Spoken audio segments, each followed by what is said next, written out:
ओम अज्ञानतिमिरान्धस्य ज्ञानाञ्जनशलाकया चक्षुरुन्मीलितं येन तस्मै श्रीगुरवे नमः। वाञ्छाकल्पतरुभयश्च कृपासिन्धुभ्य एव च पतितानां पावनेभ्यो वैष्णवेभ्यो नमो नमः। मूकं करोति वाचालं पङ्कुं लङ्कायते गिरिं यत्कृपातमकं वन्दे श्रीगुरुं दीनतारिणं परमानन्द ईश्वरम्। ॐ तत्सत्। सर्वशास्त्राब्धिपीयूषा सर्ववेदैकषत्फला सर्वसिद्धान्तरत्नाद्या सर्वलोकैकदृक्प्रदा सर्वभागवदप्राणा श्रीमद्भागवत प्रभो कलिद्वन्द्वोदितादित्य श्रीकृष्णा परिवर्तिता परमानन्दपाताय प्रेमवर्षि अक्षरायते शर्वाद सर्वसेव्याय श्रीकृष्णाय नमोऽस्तु मे। मत् एकबन्धो मत्सङ्गिन् मद्गुरु मन्महादना मन्निष्ठारका मद्भाग्या मत् आनन्ता नमोऽस्तु ते। असाधु साधु तादायिन् आतिनो च ताकरा हानमुञ्च कदाचिन्मां प्रेम्णः कन्तयोस्पुरा। नमस्तुभ्यं भगवते पुरुषाय महात्मने वासुदेवाय कृष्णाय शाश्वतं प्रतये நமஹ। எங்கும் நிறைந்தவரும் அனைவரின் இதயங்களில் வீற்றிருப்போருமான பரம்பொருளே, அந்த பரமாத்மாவே, உமக்கு என் நமஸ்காரங்கள். யது வம்சத்தின் தலைவரான கண்ணனே, உனக்கு என்னுடைய நமஸ்காரங்கள். ஹரே கிருஷ்ணா பக்தர்களே, பக்தி வைபவ் நம்ம நேற்று ஆரம்பிச்சோம் அறிமுக வகுப்பு. இன்னைக்கு இந்த வகுப்பை நாம் துவக்குவதற்கு முன்பு அகில உலக கிருஷ்ண பக்தி இயக்கத்தின் ஸ்தாபக ஆச்சாரியார் அபய் சரணானந்த பக்தி வேதாந்த சுவாமி ஸ்ரீல பிரபுபாதருடைய கருணையை வேண்டியும் மற்றும் ஆன்மீக ஆச்சாரியார்களுடைய கருணையை வேண்டியும் அவர்களை பிரார்த்தனை செய்துவிட்டு இன்றைய வகுப்பை நாம் துவக்குகிறோம். ஸோ இன்னைக்கு நமக்கு புதுசா சித்ரா மாதாஜி வந்திருக்காங்க. சித்ரா மாதாஜி நேற்று நீங்க கிளாஸ்ல இல்ல. ஸோ ஃபர்ஸ்ட் செஷன்ல எல்லாரையும் கொஞ்சம் அறிமுகப்படுத்திக்க சொன்னோம். ஸோ உங்களை நீங்க அறிமுகப்படுத்திக்கிட்டீங்கன்னா ஒரு 2 minutesல, அதாவது நீங்க இனிஷியேஷன் எடுத்திருக்கீங்க இல்லையா, உங்களுடைய இனிஷியேட்டட் நேம். இல்ல, நான் எடுக்கல பிரபு, ஐம் சாரி. அப்படியா? நீங்க இது பண்ணிக்கிட்டு இருக்கீங்களா? அது பேர் என்ன, ட்ரை பண்றீங்களா இனிஷியேஷனுக்கு? எப்படி ட்ரை பண்ணேன் பிரபு. அந்த எனக்கு எப்படி மெத்தட் தெரியல. எங்க பிரபுட்ட கேட்டேன், அவரு ஏதோ எக்ஸாம்லாம் எழுத சொல்லுவாங்க அப்படின்னாங்க. நான் ஏற்கனவே பகவத்கீதை கிளாஸ் அந்த இதெல்லாம் ஈஸ்வரநிஷத்து எல்லாமே எழுதி பாஸ் பண்ணிட்டேன். பட் முடிச்சிருக்கீங்களா? ஆமா, கடைசியில ஒரு எக்ஸாம் எழுத முடியல. அப்ப பிரபுக்கு முடியல, கால் ஆபரேஷன். அதனால எக்ஸாம் மாத்திரம் எழுதல, எல்லாம் அட்டன் பண்ணிட்டேன், எல்லாம் பண்ணிட்டேன். பட் ஃபைனலா எக்ஸாம் எழுதி சப்மிட் பண்றதுக்கு எனக்கு முடியல, ஹாஸ்பிட்டல் போனதால. நீங்க கம்ப்ளீட் பண்ணல இல்லையா? ஆமா, அந்த ஒரு இது மட்டும் கோர்ஸ் எல்லாம் அட்டன் பண்ணிட்டேன் ஃபுல்லா. சரி சரி சரி. இவங்க சுகிருதி மாதாஜிட்ட பகவத்கீதை ஃபுல்லா படிச்சேன். அப்புறம் இங்க நம்ம பக்தி சாஸ்திரலையும் பகவத்கீதை படிச்சேன். கொஞ்சம் லேட்டரா ஒரு 2-3 சாப்டர், அவ்வளவுதான். அதுல ஒரு சரி மாதாஜி, ஜஸ்ட் உங்களை பத்தி இன்ட்ரோடியூஸ் பண்ணிக்கோங்க. நீங்க ஆல்மோஸ்ட் எல்லாமே சொல்லிட்டீங்க. இப்போ இந்த பக்தி வைபவ் படிப்பதற்கான ஒரு ஆர்வம் நீங்க எப்படி மேனேஜ் பண்றீங்க? நீங்க வேற ஏதாவது சர்வீஸ் பண்றீங்களா? டெம்பிள் ஏதாவது சர்வீஸ் பண்றீங்களா? நீங்க உங்க பிரபுக்கு ஏதாச்சும் அசிஸ்ட் பண்றீங்களா ப்ரீச்சிங் அப்ளிகேஷன்ல? அது மாதிரி ஏதாச்சும் just you share about yourself, then we will start the class. I am Dr. Chitra. I am retired professor of physics at the Kutralam College, and my service to ISKCON temple is not directly. Whatever service they are giving, I used to do in the temple, not regular wise, because I used to travel to Tenkasi often. At that time I was working. Recently only I got retirement, but I am interested in knowing about Krishna and studying about Krishna and taking Diksha and all. Very much interested. I am helping my Prabhu in the billing and other things and all, collecting money and all. At that time I will put bills and all, something like that kind of help. I am indirectly I am doing, not directly to the temple I am doing. But I love Krishna. I want to know about Krishna. I want to hear about Krishna very much. Hare Krishna. Thank you very much, Mataji. Thank you very much. Hare Krishna. யாரோ ஒருத்தர் ஐபேடுங்கிற பேர்ல login பண்ணிருக்கீங்க. யார் அது iPad? Hare Krishna. நான் தான் நினைக்கிறேன் பிரபுஜி, எனக்கு அந்த பேர்லாம் மாத்த தெரியல பிரபுஜி. உங்க பேரை நான் மாத்திட்ட ஐபேடுன்னு. சோ எல்லாருக்கும் தெரியும் நீங்க தான் அப்படின்னு. நான் தான் நினைக்கிறேன். எனக்கு ஆக்சுவலா தெரியல, 100% சின்ன தெரியல. சின்ன நான் விஷயம் தானே. கொஞ்சம் கத்துக்கோங்க, அதெல்லாம் நோ ப்ராப்ளம். ஏன்னா எங்களுக்கு அந்த அட்டண்டன்ஸ்ல என்ன ஆகும்னா இந்த லிஸ்ட்ல ஐபேடுன்னு போயிடும்.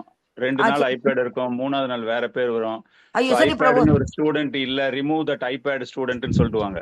ஐயோ வேணா பிரபு, என் பேரை மாத்திருங்க நீங்க ப்ளீஸ். பேரை நீங்க கத்துக்கோங்க, நோ ப்ராப்ளம். நான் இன்னைக்கு நோட் பண்ணிக்கிறேன். Okay Prabhuji, okay Prabhuji. Thank you Prabhuji. Thank you Prabhuji. Hare Krishna. So thank you devotees. நம்ம நேற்று அறிமுக பகுதி பார்த்தோம். அறிமுக பகுதியில ரொம்ப முக்கியமா நம்ம தெரிந்து கொண்ட விஷயம் என்ன அப்படின்னு பாத்தீங்கன்னா, சைத்தன்ய மகாபிரபுவை எதற்கு பிரதானமாக ஒரு கிட்டத்தட்ட ஒரு 50 பக்கங்கள்ல பிரபுபாதர் ஸ்ரீமத் பாகவதத்துல நீங்க அந்த அறிமுக பகுதியில படிச்சிருந்தீங்கன்னா எல்லாருமே படிச்சிருப்பீங்க. படிக்காதவங்க தயவு செஞ்சு அதெல்லாம் படிங்க. அதுல பிரபுபாதர் எதனால சைத்தன்ய மகாபிரபுவை இந்த பாகவதத்தோட இணைத்திருக்கிறார், பாகவதமும் சைத்தன்ய மகாபிரபுவும் ஒன்று அப்படிங்கிற மாதிரி நம்ம பல்வேறு உதாரணங்களை பார்த்தோம். அவருடைய குணங்கள் எப்படி இந்த பாகவதத்துக்கு ஒத்து போகுது அப்படிங்கிற விஷயத்த நம்ம பார்த்தோம். ஸோ இன்னைக்கு நம்ம ஸ்ரீமத் பாகவதம் பக்தி வைபவ் அபிஷியலா நம்ம இப்போ ஆரம்பிக்க போறோம். நம்ம ஃபர்ஸ்ட் கேண்டோல நம்ம ஆரம்பிக்கிறோம். பாகவதத்துல எத்தனை தலைப்புகளில் பாகவதம் இருக்கின்றது யாருக்காவது தெரியுமா? இப்போ பகவத்கீதை அப்படின்னா பகவத்கீதை எத்தனை சப்ஜெக்ட்ஸ் பேசுது? பகவத்கீதா 5 சப்ஜெக்ட் பேசுது பகவத்கீதையில. பாகவதத்துல 10. பிரபு சவுண்டே கேட்கல பிரபு. யாருக்கு கேக்குது? பிரபு எனக்கு சவுண்டே கேட்கல. நீங்க பாருங்க மாதிரி உங்களுடைய ஆடியோல ஏதாச்சும் ப்ராப்ளம் இருக்கலாம்னு நினைக்கிறேன். பாருங்க நீங்க. பகவத்கீதால ஜீவா ஈஸ்வரா பிரகிருதி காலா கர்மா பத்தி சொல்றாங்க. ஸ்ரீமத் பாகவதம்ல 10 தலைப்புகள் என்னன்னு தெரியுமா உங்களுக்கு? எஸ் பிரபு. அத்திர சர்கோ விசர்கஸ்ய ஸ்தானம் போஷணம் ஊதயः மன்வந்தரோ ரேச்சானிகதா நிரோதோ முக்திர் ஆஸ்ரயः. Very good. இது 2வது ஸ்கந்தத்துல 10வது அத்தியாயத்துல முதல் வர்ஸ் இல்லையா? இதுதான் பாகவதத்தினுடைய அந்த 10 தொகுதிகள் என்னென்ன தலைப்புகள்ல பேசப்படுது அப்படிங்கிற ஒரு விஷயம் இங்க கொடுக்கப்பட்டிருக்கிறது. Just we'll see that document.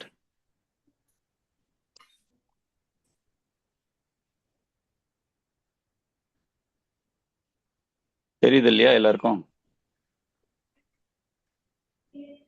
படைப்பு, முதன்மை படைப்பு, பகவானால் செய்யப்படுகிற முதன்மை படைப்பு. இது குறிப்பாக எந்த அத்தியாயங்கள்? அதாவது ரொம்ப சின்னதா தெரியுது. நீங்க இதுல மொபைல்ல கொஞ்சம் கஷ்டம் தான் மத்த பாக்குறது. உங்களுக்கு நான் பாக்குறேன். நான் பிரபு மொபைல்ல ஜூம் பண்ணிக்கலாம். நீங்க ஜூம் பண்ணிக்கலாம். நல்லா ஓகே. நான் மொபைல்ல தான் அட்டெண்ட் பண்ணிட்டு இருக்கேன். ஓகே, நீங்க ஜூம் பண்ணிக்கோங்க. கரெக்ட். சோ இந்த சர்க்கம் அப்படிங்கிறது இந்த முதன்மை படைப்பு. பகவான் பிரம்மதேவனுக்கு அதிகாரம் அளிக்கப்பட்டிருந்தாலும் அதுக்கான எல்லா விஷயங்களையுமே அந்த ரூல் புக்னு சொல்லுவாங்க இல்லையா, ஸ்டாண்டர்ட் ஆப்ரேட்டிங் ப்ரொசீஜர் அப்படிம்பாங்க. ஏதாச்சும் ஒரு மிக்சி நீங்க வாங்குறீங்க அப்படின்னா அந்த மிக்சி எப்படி பண்றது, எப்படி ஆப்ரேட் பண்ண, அந்த மாதிரி இந்த பிரபஞ்ச சிருஷ்டிக்கு பகவான் அவருக்கு என்னென்ன அதுல இருக்க வேண்டுமோ அதை அனைத்துமே சர்க்கா அப்படின்னு 3வது ஸ்கந்தங்களில் கூறப்பட்டிருக்கிறது. அதன் பிறகு விசர்கா. விசர்கா தான் அந்த பிரம்மாவால செய்யப்படக்கூடிய விஷயங்கள். அவர் என்னெல்லாம் பண்றாரு, எப்படி பண்றாரு, எல்லா விதமான ஜீவராசிகள், 84 லட்சம் வகையான ஜீவராசிகள், அந்த ஜீவராசிகள் ஒவ்வொன்றுக்கும் என்னென்ன தன்மைகள், ஒவ்வொருத்தருக்கும் என்னென்ன குணங்கள், பல்வேறு குணங்கள் பல்வேறு மனிதர்களுக்கு இருக்கு இல்லையா, அதுக்கு எல்லாமே காரணகர்த்தா அப்படிங்கிறது யாருன்னா பிரம்மதேவன். பகவான் 3 குணங்களுக்கு அதிபதி. அதிபதினா அப்கோர்ஸ் இஸ் அ நிர்குணவாதி. அந்த 3 குணங்களை பண்ணினாரு. ஆனா அந்த 3 குணங்களுடைய காம்பினேஷனை போட்டு ஒரு உயிர் தரணும், ஒரு ஜீவராசி தரணும் அப்படிங்கிற ஒரு படைப்பு விசர்கா. அது 3வது 4வது ஸ்கந்தம்.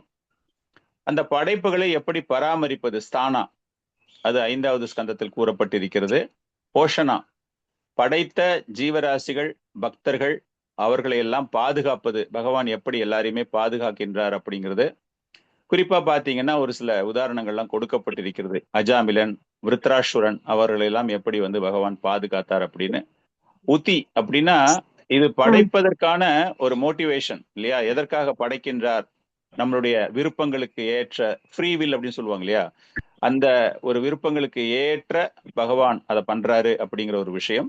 அது 4வது ஸ்கந்தத்தில் அதுக்கான ஒரு உதாரணங்கள்லாம் கொடுக்கப்பட்டிருக்கிறது. அதெல்லாம் ஒவ்வொரு சாப்டர் போகும்போது நம்ம பார்த்துக்கலாம். மன்வந்திரா 6வது, மனுக்களுடைய ஆட்சி காலங்கள், எப்படி வந்து நிர்வாக திறன்கள் எல்லாமே செய்யப்படுகிறது அப்படிங்கிற ஒரு விஷயம். ஈசானுகதா அப்படிங்கும்போது ரொம்ப சுவையான ஒரு விஷயம். அந்த 7வது விஷயம் நம்ம வந்து பிரகலாத் மகாராஜை பார்க்கலாம். பல்வேறு மற்ற அரசர்கள், மற்ற பக்தர்கள் எப்படிலாம் வந்து பகவானோடு அந்த சேவகத்தை செய்கிறார்கள்.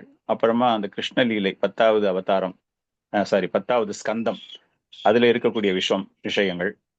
நிரோதா அப்படிங்கிறது தன்னுடைய படைப்பு. முதல்ல என்ன பண்றாரு? சர்க்கம் இல்லையா? அந்த சர்க்கத்தை வந்து அவர் அழிக்கின்றார் அப்படின்னா he is taking it back. அந்த படைப்பை மீண்டும் பின்வாங்குவது. பிரளயங்கள் அப்படின்னு பார்க்கும்போது பல்வேறு வகையான பிரளயங்கள் இருக்கின்றன. இந்த நிரோதா அப்படிங்கிறது மகா பிரளயம், கம்ப்ளீட்டா அழிவு, இன்க்ளூடிங் பிரம்மதேவன் முதல் கொண்டு அனைவருக்குமே அந்த அழிவு ஏற்படுகிறது. சிவ தத்துவத்துக்கு அழிவு கிடையாது, அதை நல்லா ஞாபகம் வச்சுக்கோங்க. ஸோ ஜீவ தத்துவத்துக்கு அழிவு உண்டு. அதுல பிரம்மதேவன் ஜீவ தத்துவத்துல இருக்காரு, அதனால அவருக்கு ஒரு அழிவு. அந்த நிரோதா அப்படிங்கிறது அதை பற்றி பேசக்கூடியது. முக்தி வந்து நிறைய சாப்டர்ஸ்ல கொஞ்சம் கொஞ்சமா அதை பத்தி பேசப்படும், நிறைய ஸ்கந்தங்கள்ல. குறிப்பாக முக்தி அடைவதற்கான என்னென்ன காரணங்கள் இந்த சூத்த கோஸ்வாமி கிட்ட சௌனக ரிஷி தலைமையில் கேட்கக்கூடிய கேள்விகள் எல்லாமே அது நிறைய வர ஆரம்பிக்கும். ஸோ 2வது 3வது ஸ்கந்தங்கள் வந்து குறிப்பாக அந்த கேள்விகளை கேட்கிற, அதற்கு பதில் அளிக்கக்கூடிய வகையில் நிறைய விஷயங்கள் அங்கு கூறப்பட்டிருக்கும். 11வது ஸ்கந்தங்கள்லயுமே விளக்கம் இருக்கிறது. உத்தவ கீதால வந்து பகவான் அந்த ஒரு பகுதியில, உத்தவ கீதை பகுதியில அதற்கான விளக்கங்கள் நிறைய கொடுப்பாரு. ஆஸ்ரயா அப்படிங்கும்போது கம்ப்ளீட் ஷெல்டர், அது கம்ப்ளீட்டா 10th கேண்டோ. பகவானுடைய ஆதியில இருந்து அவருடைய எல்லா விதமான லீலைகளை பற்றியும் கூறக்கூடிய விஷயங்கள். இப்போ இந்த 10 ஸ்கந்தங்களுமே பகவானினுடைய அங்கங்களுக்கு ஓமையாக பார்க்கப்படுகிறது. எந்தெந்த அங்கம் என்னென்னு தெரியுமா உங்களுக்கு? எந்த ஸ்கந்தம் எந்த உறுப்புகளுக்கு ஓமையாக பார்க்கப்படுகிறது? முதல் ஸ்கந்தம், 2வது ஸ்கந்தம் வந்து பகவானுடைய திருவடியை குறிக்குதுங்க பிரபு. Very good. 2வது ஸ்கந்தம் 3வது ஸ்கந்தமும் 4வது ஸ்கந்தமும் பகவானுடைய அந்த தொடை பகுதியை குறிக்குது. 5வது ஸ்கந்தம் பகவானுடைய வயிற்றை குறிக்குது. 6வது ஸ்கந்தம் பகவானுடைய மார்பை குறிக்குது. 7வது ஸ்கந்தம் வந்து பகவானுடைய வலது புஜத்தை குறிக்குது. 8வது ஸ்கந்தம் பகவானுடைய இடது புஜத்தை குறிக்குது. 9வது ஸ்கந்தம் பகவானுடைய கழுத்து பகுதியை குறிக்குது. 10வது ஸ்கந்தம் பகவானுடைய அந்த முக அரவிந்தத்தை குறிக்குது. 11வது ஸ்கந்தம் பகவானுடைய நெற்றியையும் 12வது ஸ்கந்தம் பகவானுடைய கிரீடத்தையும் குறிக்குது. Very good, fantastic.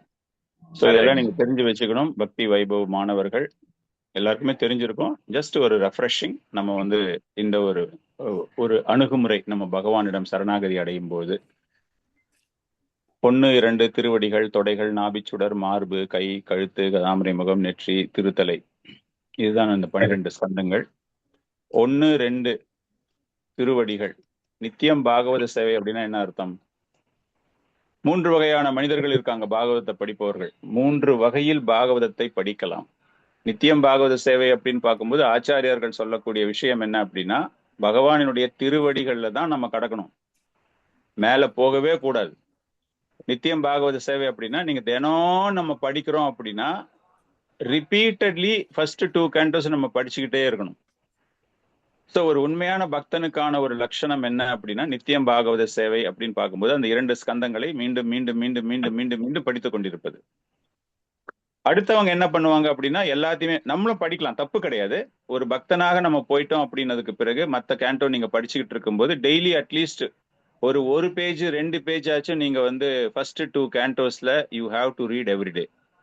அது பிராக்டிஸ். அப்படின்னா நீங்க வந்து 2 times நீங்க பாகவதம் படிப்பீங்க. ஒன்னு, நீங்க பாகவதம் இதுக்கு முன்னாடி படிச்சதே இல்லை, but you are uninitiated devotee or பிராமணிகள் டிவோட்டி. 12 கேண்டோவும் நான் படிச்சதே இல்லை பிரபு அப்படின்னா நோ ப்ராப்ளம். நீங்க வந்து டெய்லி நிறைய பேர் இப்போ தான் பண்றாங்க இல்லையா, நிறைய பேர் லேடிஸ், மாதாஜிஸ், பிரபுஸ் எல்லாமே வந்து பாகவதம் ஸ்டடின்னு பண்ணும்போது என்ன பண்ணுவாங்கன்னா அவங்க அப்படியே படிச்சுக்கிட்டு போயிட்டே இருப்பாங்க.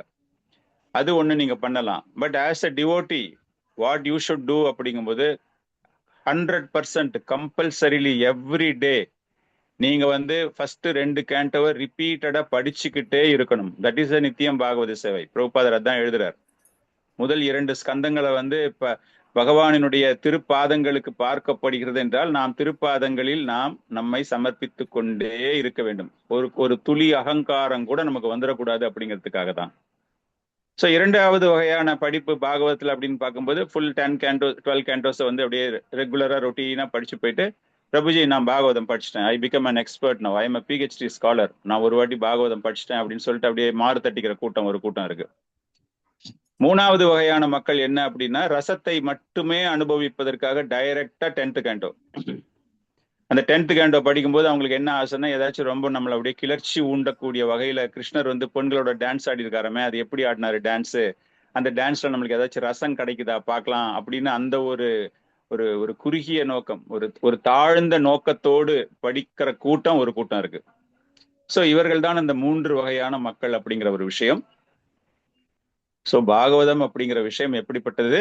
12 ஸ்கந்தங்கள், பகவானுடைய திருப்பாதங்களில் நாம் நம்மை சமர்ப்பித்து கொண்டு நம்ம இன்னைக்கு படிக்க ஆரம்பிக்க போறோம்.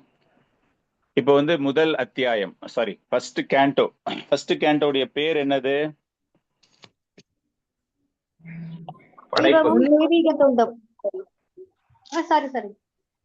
படைப்பு இல்லையா?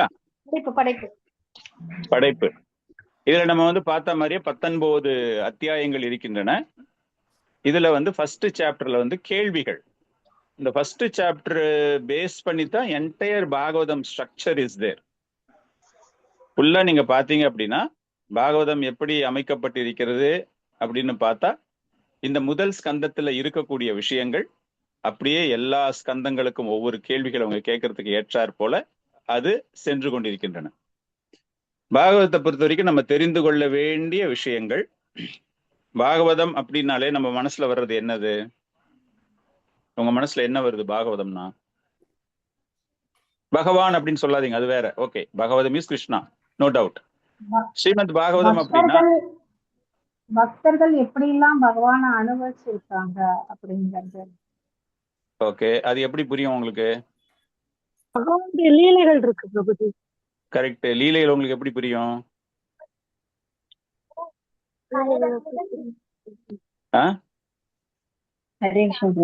குருவுடைய அனுகிரகத்தாலும் பகவானுக்கும் ஏன்னா வியாசர் சம்பாஷணைகள் லீலைகள் சொல்லலாம். ஓகே, வியாசருடைய சம்பாஷணைகள் லீலைகள் அதெல்லாம் உங்களுக்கு எப்படி புரியும்? ஒரு ஆச்சாரியர் மூலியமா புரியும் பிரபு. கேள்வி பதில்கள் மூலமாக.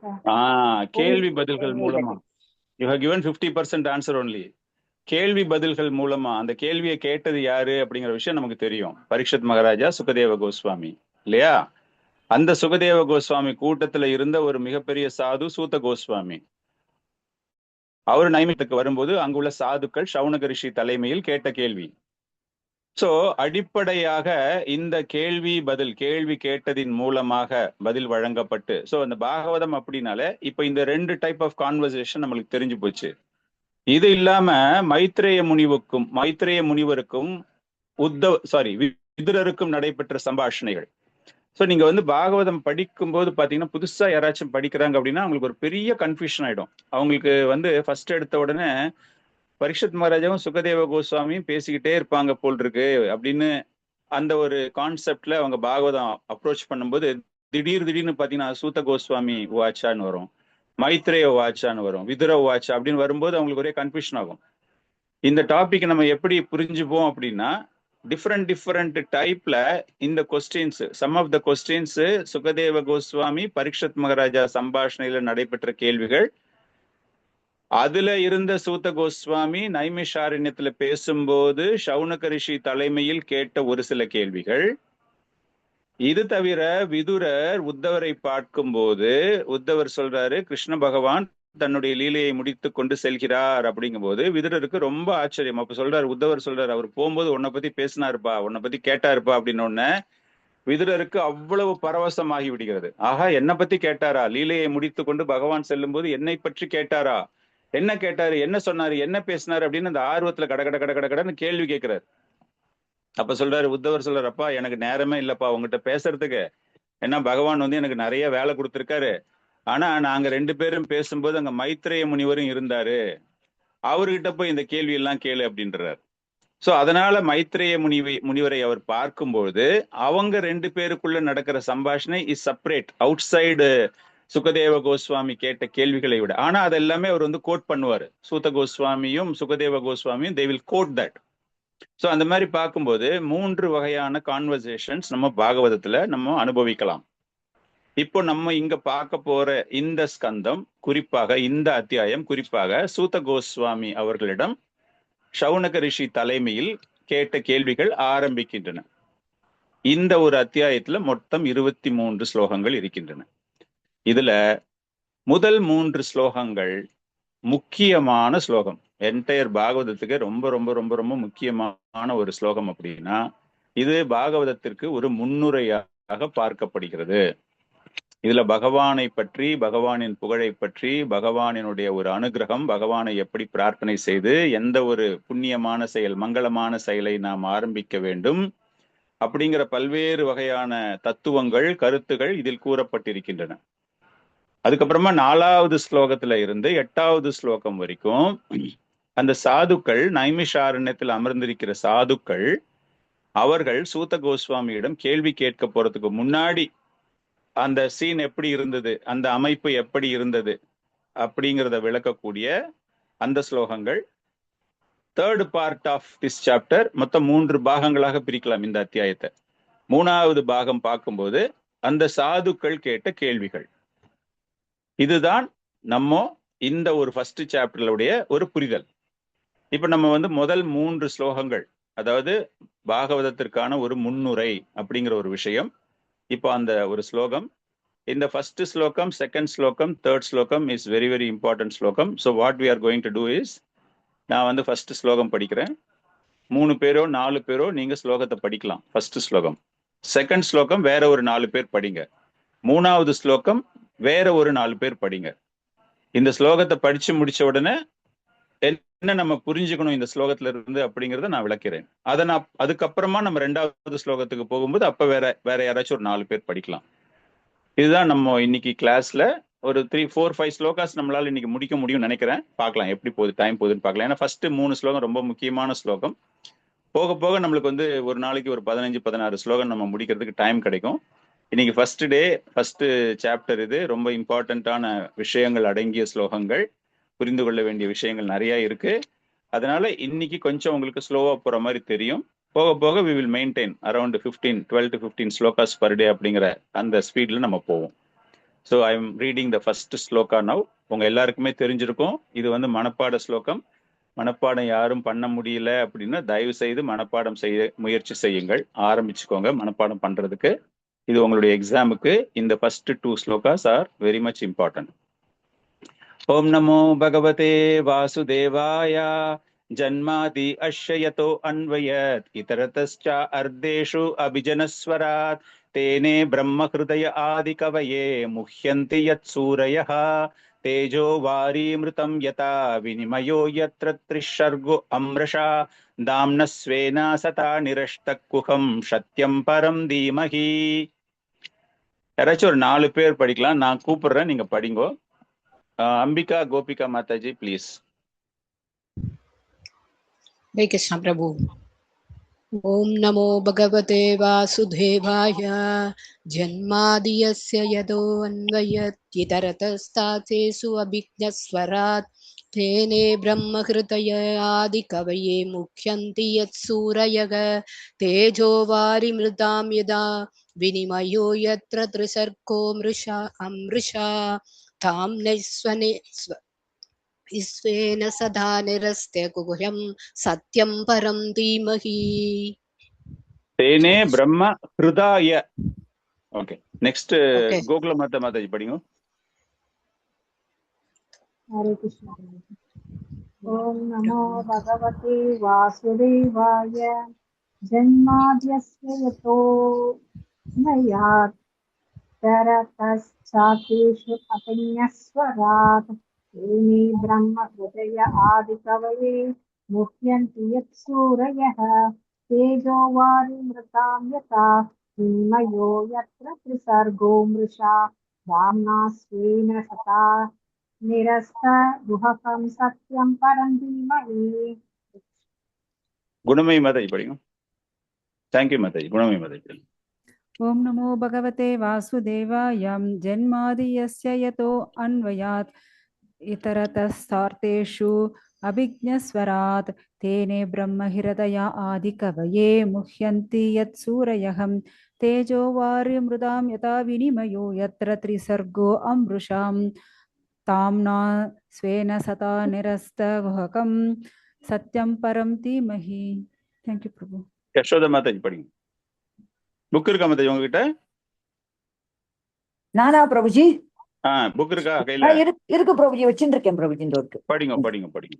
ஓம் நமோ பகவதே வாசுதேவாய ஜன்மாதியஸ்ய யதோ அன்வயாத் இதரதஸ்சார்த்தேஷு அபிஜ்ஞஸ்வராத் தேனே பிரம்ம ஹிருதாய ஆதிகவயே முஹ்யந்தி யத் சூரயः தேஜோ வாரிமிருதாம் யதா வினிமயோ யத்ர த்ரிசர்கோ அம்ருஷா தாம்னா ஸ்வேன சதா நிரஸ்தகுஹகம் சத்யம் பரம் தீமஹி. Thank you Prabhuji. Thank you very much. So இதனுடைய மொழிபெயர்ப்பு சாந்த சுந்தரி மாதாஜி படிக்கிறீங்களா? மொழிபெயர்ப்பு. ஓகே பிரபு. மொழிபெயர்ப்பு. எம்பெருமானே ஸ்ரீ கிருஷ்ணா, வசுதேவரின் புதல்வரே, எங்கும் வியாபித்திருக்கும் மூவர் கடவுளே, தங்களுக்கு எனது பணிவான வணக்கங்களை நான் சமர்ப்பிக்கின்றேன். தோற்றுவிக்கப்பட்டுள்ள பிரபஞ்சங்களின் படைத்தல், காத்தல் மற்றும் அழித்தல் ஆகிய காரணங்களுக்கு மூல காரணமாகவும் பூர்ண உண்மையாகவும் பகவான் ஸ்ரீ கிருஷ்ணர் இருப்பதால் அவரை நான் தியானிக்கின்றேன். எல்லா தோற்றங்களையும் அவர் நேராகவோ அல்லது மறைமுகமாகவோ அறிந்துள்ளார். மேலும் அவருக்கு அப்பால் வேறெந்த காரணமும் இல்லாததால் அவர் சுதந்திரமானவர் ஆவார். முதல் ஜீவனான பிரம்மாவின் இதயத்தில் ஆதியில் வேத அறிவை புகட்டியவர் அவரே ஆவார். நெருப்பினில் காணப்படும் நீராகவும் நீர்மேல் காணப்படும் நிலமாகவும் தோற்றமளிக்கும் மாயா படையோதை போல ஸ்ரீ கிருஷ்ணரால் பெரும் முனிவர்களும் தேவர்களும் கூட மாயில் புகுத்தப்படுகின்றனர். இயற்கையின் முக்குண பிரதிபலன்களால் தற்காலிகமாக தோற்றுவிக்கப்பட்டுள்ள ஜட பிரபஞ்சங்கள் பொய்யானவை ஆயினும் அவை உண்மையானவையாக காட்சியளிப்பதற்கு உரிய ஒரே காரண பொருளும் அவரே ஆவார். எனவே ஜட உலக மாயிலிருந்து நிரந்தரமாக விடுபட்டுள்ள பரலோகத்தில் பகவான் ஸ்ரீ கிருஷ்ணர் நித்திய வாசம் புரிகின்றார். அவரே பூர்ண உண்மை ஆகையால் நான் அவரை தியானிக்கின்றேன். ஹரே கிருஷ்ணா. ஹரே கிருஷ்ணா. தேங்க்யூ மாதாஜி. ஸோ இந்த ஸ்லோகத்துல பாத்தீங்க அப்படின்னா பகவானை பற்றி, பகவானுக்கு உள்ள எல்லா விதமான மங்கள குணங்கள், கல்யாண குணங்கள், அவருடைய அதிசயத்தக்க ஆற்றல்கள் எல்லாமே விளக்கப்பட்டிருக்கிறது. ஓம் நமோ பகவதே வாசுதேவாய. மங்களாச்சரண் அப்படின்னா என்னது? நம்ம எந்த ஒரு காரியம் செய்யும் போதும் பகவானினுடைய ஒரு ஆசியை பெறுவதற்காக நம்ம அவர்கிட்ட பணிவான முறையில் இந்த இடத்துல பாத்தீங்க அப்படின்னா பகவான் கிருஷ்ணர் வாசுதேவன் இல்லையா, பகவான் யாருடைய மகனாக இந்த கிருஷ்ண அவதாரம் எடுக்கிறார் அப்படிங்கிறதுக்காக வாசுதேவாய பகவதே, பகவானே அப்படின்னா பகவான் கிருஷ்ணர் அந்த இடத்துல. சோ அவருக்கு நாம் பணிவான முறையில் நம்மை நாம் சரணாகதி அடைந்து கொண்டு இதை படிப்பதற்கு முன்பு அவருக்கு அவருடைய கருணையை வேண்டி நம்மை நாம் அவரிடம் சமர்ப்பிக்கின்றோம். ஓம் நமோ பகவதே ஸ்ரூதேவ யோம் நமோ பகவதே. பத்ம புராணத்துல ஒரு சின்னதா ஒரு குறிப்பு, வாசுதேவாய நமோ பகவதே, வாசுதேவருடைய நமோ பகவதே. அதுதான் இந்த இடத்துல ஓம் நமோ பகவதே வாசுதேவாய அப்படிங்கிற ஒரு விஷயம். ஓம் அப்படின்னா அந்த அந்த ஓம் அப்படிங்கிற அந்த திவ்யமான ஒரு சப்தம் இல்லையா, அந்த திவ்யமான ஒரு சப்தம். நமோ அப்படின்னா என்னுடைய பணிவான வணக்கங்கள். பகவதே அப்படின்னா 6 ஐஸ்வர்யங்களும் உடைய அந்த பகவானை குறிக்கக்கூடிய பகவான். வாசுதேவன் அப்படின்னா அவருக்கு அடையாளம் தரக்கூடிய ஒரு பதம். நீ யாருடைய புள்ள அப்படின்னு கேட்டா நம்ம அப்பா அம்மா பேரை சொல்றோம் இல்லையா, அப்பா பேரை சொல்றோம் இல்லையா, அவருடைய சன் அப்படிங்கிற மாதிரி. அந்த மாதிரி இந்த இடத்துல யாருக்கு அந்த வணக்கம் செலுத்தப்படுகிறது? வாசுதேவாய. அந்த இடத்துல புருஷோத்தமாய, ஜனார்தனாய அந்த மாதிரிலாம் எதுவுமே கொடுக்கப்படவில்லை. வாசுதேவாயன்னு டைரக்டா இட் இஸ் அட்ரஸ்ட். நான் யாருக்கு என்னுடைய வணக்கத்தை செலுத்துகிறேன்? காரணம் என்ன அப்படின்னா அவர்தான் சாக்ஷாத் பகவான் இல்லையா. கிருஷ்ணஸ்து பகவான் ஸ்வயம். இன்னும் சின்னது பண்றேன், ரொம்ப லீஸ்ட் சின்னது. கிருஷ்ணஸ்து பகவான் ஸ்வயம், அந்த பகவான் கிருஷ்ணருக்கு என்னுடைய பணிவான வணக்கங்களை நான் தெரிவிக்கின்றேன். ஜன்மாதி அஷ்ய யதோ அன்வயத் இதரதஸ் சா அர்த்தேஷு அபிக்னஸ்வராத். அவர் எப்படிப்பட்டவர், அந்த பகவான் எப்படிப்பட்டவர் அப்படிங்கிறத விளக்கக்கூடிய ஒரு வரி இது. அவரிடம் இருந்துதான் இந்த படைப்பு, அது மாத்திரம் கிடையாது, அவரிடம் இருந்துதான் பராமரிப்பு, அவர்தான் அழிவிற்கு காரணம், எல்லாத்துக்குமே காரண கர்த்தா அவர்தான். அந்த மகனை பற்றி வர்ணித்த பிறகு ஜன்மாதி அஷ்ய யதகா அப்படின்னா அவரிடம் இருந்துதான். இந்த வேதாந்த சூத்திரங்கள் வருது அப்படின்னாலே அவரிடம் இருந்துதான் அனைத்துமே தோன்றுகின்றன. காரணம் அந்த மூன்று அந்த அந்த சிருஷ்டிக்கு, பிரபஞ்ச சிருஷ்டிக்கு, படைப்புக்கு என்னென்னலாம் தேவையோ அந்த படைப்பு பண்றாரு. படைச்சதுக்கு அப்புறமா அதை பராமரிக்கிறார். காரணகர்த்தா இவர்தான், ஆதி இவர்தான். ஆனா அவர் என்ன பண்றாருன்னா அது அதிகாரம் அளிக்கப்படுகிறார் அப்படின்னு சொல்றோம் இல்லையா. அந்த குண அவதாரங்கள் வரும்போது பல்வேறு வகையான அவருடைய தத்துவங்களுக்கு அது விரிவாக்கப்படுகிறது. அதை டிஸ்ட்ரிபியூட் பண்றாரு அவர். காரணம் யாரு அப்படின்னா அவருதான். அதுதான் இங்கு கூறப்படுகிறது. ஜன்மாதி அஷ்ய யதக, ஜன்மாதி அஷ்ய. சோ இந்த படைப்பு என்பது ஒரு விபத்து கிடையாது.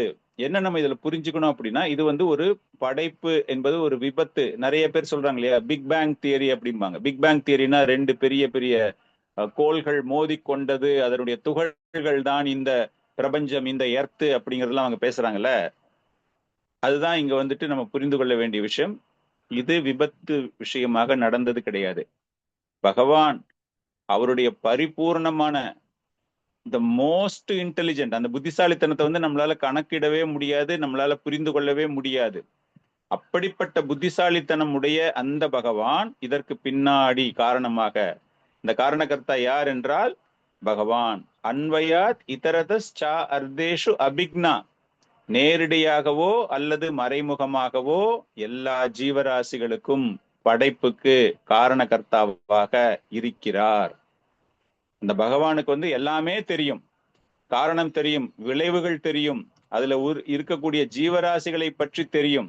அவருக்கு தெரியாத விஷயங்களே கிடையாது. அப்படிப்பட்ட பகவான் அந்த சிருஷ்டி ஒண்ணு செய்யறார் அப்படின்னா அவருடைய குணங்கள் எப்படிப்பட்டதாக இருக்கும். ஸ்வராத், ஸ்வராத் அப்படிங்கிறதுக்கு என்ன அர்த்தம்? முழுமையாக சுதந்திரமாக செயல்படக்கூடியவர், கம்ப்ளீட்லி இண்டிபெண்டன்ட். ஸ்வராத்.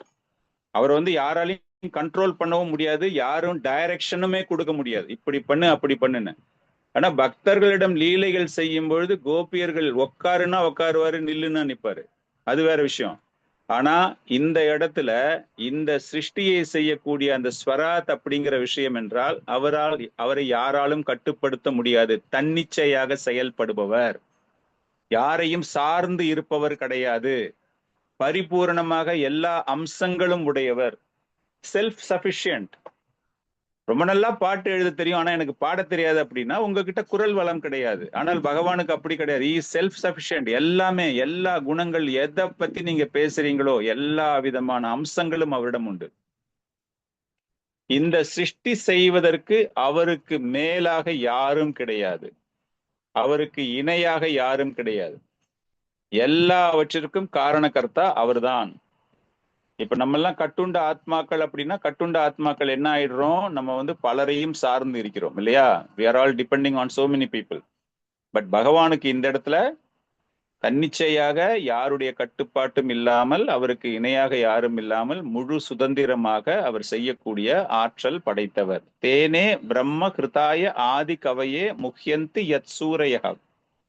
அந்த வேத அறிவை, தேனே பிரம்ம கிருதாய, அந்த வேத அறிவினை முதல் சிருஷ்டி, ஃபர்ஸ்ட் கிரியேட்டட், பகவானால் படைக்கப்பட்ட ஜீவராசிகள், பிரபஞ்சத்தை படைச்சாரு, 24 மூலக்கூறுகளை படைத்தார், அதெல்லாம் வேற விஷயம். முதல் ஜீவராசி அப்படின்னு பார்க்கும்போது அது அந்த பிரம்மதேவன் தான். தேனே பிரம்ம ஹிருதய ஆதி கவையே முஹ்யந்தி யத் சூரயகா. சூரயகா மீன்ஸ் யார் இந்த இடத்துல சொல்லப்படுகிறது என்றால் பல்வேறு வகையான சாதுக்கள், கிரேட் சேஜஸ், அவங்க எல்லாருக்குமே ஆச்சரியத்தை அளிக்கக்கூடிய வகையில் அவருடைய படைப்பு. அவர் அந்த அறிவை பிரம்மதேவனுக்கு வழங்கியது. தேனே பிரம்ம ஹிருதாய, ஃபர்ஸ்ட் கிரியேட்டட் பீயிங் பகவான் பிரம்மதேவனுக்கு வழங்குகிறார். பிரம்மதேவன் வந்து சாதாரணமா A for apple, B for ball, C for cat அந்த மாதிரி ஒரு ஞானத்தை பெறவில்லை. எந்த அளவு வந்து ஒரு சாதாரண படிப்புல கிடைக்காத விஷயம் முழுக்க முழுக்க முழுக்க எல்லாத்தையுமே அந்த இதயத்தின் மூலமாக, இதய பரிமாற்றம், அவருடைய இதயத்துல இருக்கிறது அப்படியே வந்து இதயத்தோடு இதயமாக பரிமாற்றுவது, ஹிருதய ஆதி. It is like a transformation. நம்ம வந்து ஒரு கம்ப்யூட்டர்ல இந்த ஒரு பிளக்கை போட்டு அந்த பக்கம் ஒரு ஒயரை போட்டு சேர்த்து விட்டோம்னா all the data is transferred, ஒரு பட்டனை தட்டி விட்டீங்கன்னா. அந்த மாதிரி இந்த வேத அறிவை பகவான் என்ன பண்றாரு அப்படின்னா இதயபூர்வமாக, இதயத்தின் மூலமாக, அவர் இதயத்துல இருக்கிறது அப்படியே பிரம்மதேவனுக்கு போகக்கூடிய அளவிற்கு இது ஒரு சாதாரணமான படிப்பு கிடையாது. அப்படின்னா பிரம்மதேவனுக்கு உள்ள ஒரு ஞானம் யாரிடமிருந்து வந்தது என்றால் பகவானிடமிருந்து தான் வந்திருக்கிறது. சோ ஒரு உண்மையான ஆத்மாக்களுக்கு ஒரு ஞானத்தை பெற வேண்டும் என்றால் பகவான் அவர்களுக்கு எப்படி வழி நடத்துகிறார் அப்படிங்கிற ஒரு விஷயத்தையும் நாம் இங்கு புரிந்து கொள்ள வேண்டும். பிரம்மதேவன் வந்து இஸ் அ கிரேட்டஸ்ட் டிவோட்டி. ஏன்னா பகவானால ஒரு குண அவதாரமாக வருகிறார் அப்படின்னாலே பல குணங்கள் உடையவர். அவருக்கு இந்த அறிவானது எப்படி வழங்கப்படுகிறது அப்படிங்கிற ஒரு விஷயம் முஹ்யந்தி யத் சூரையகா. இதை பார்த்துட்டு பெரிய பெரிய சாதுக்கள், மிக உயர்ந்த நிலையில் உள்ள சாதுக்களே கூட பகவானினுடைய ஆற்றல், பகவானினுடைய சக்தியை புரிய முடியாமல் தவிக்கின்றார்கள். They are all the highest intelligent persons. சாதுக்கள் அப்படின்னு பார்க்கும்போது அவங்களால கூட இதை புரிந்து கொள்ள முடியாது. என்ன இந்த இடத்துல புரிஞ்சுக்கணும் அப்படின்னா, பிரம்மதேவன் சிருஷ்டி பண்ணும்போது சாதுக்கள் யாருமே கிடையாது. உடனே நீங்க ஒரு கேள்வி கேட்பீங்க, அது எப்படி பிரபு, அப்பதான் எந்த சாதுவுமே கிடையாது, அப்படின்னா அது எப்படி, ஹவு தே காட் பிவில்டட், அவங்களுக்கு எப்படி ஆச்சரியம் வந்தது அப்படின்னா, இதுக்கு அப்புறமா சாதுக்கள் தோன்றுகிறார்கள் இல்லையா, அவங்களால கூட புரிஞ்சுக்க முடியலையாம் எப்படி இந்த கிரியேஷனு, எப்படி வந்து பகவான் இந்த ஞானத்தை இதயபூர்வமாக பிரம்மதேவனுக்கு வழங்கினார் அப்படிங்கிற விஷயம் அவர்களுக்கு கூட புரிய முடியாத அளவிற்கு அவர்கள் இருக்கின்றார்கள் அப்படிங்கிற விஷயம்தான் நம்ம அந்த இடத்துல புரிஞ்சுக்கிறோம். சோ பகவானினுடைய ஆற்றல்கள் அவ்வளவு எளிமையாக புரிந்து கொள்ள முடியாது.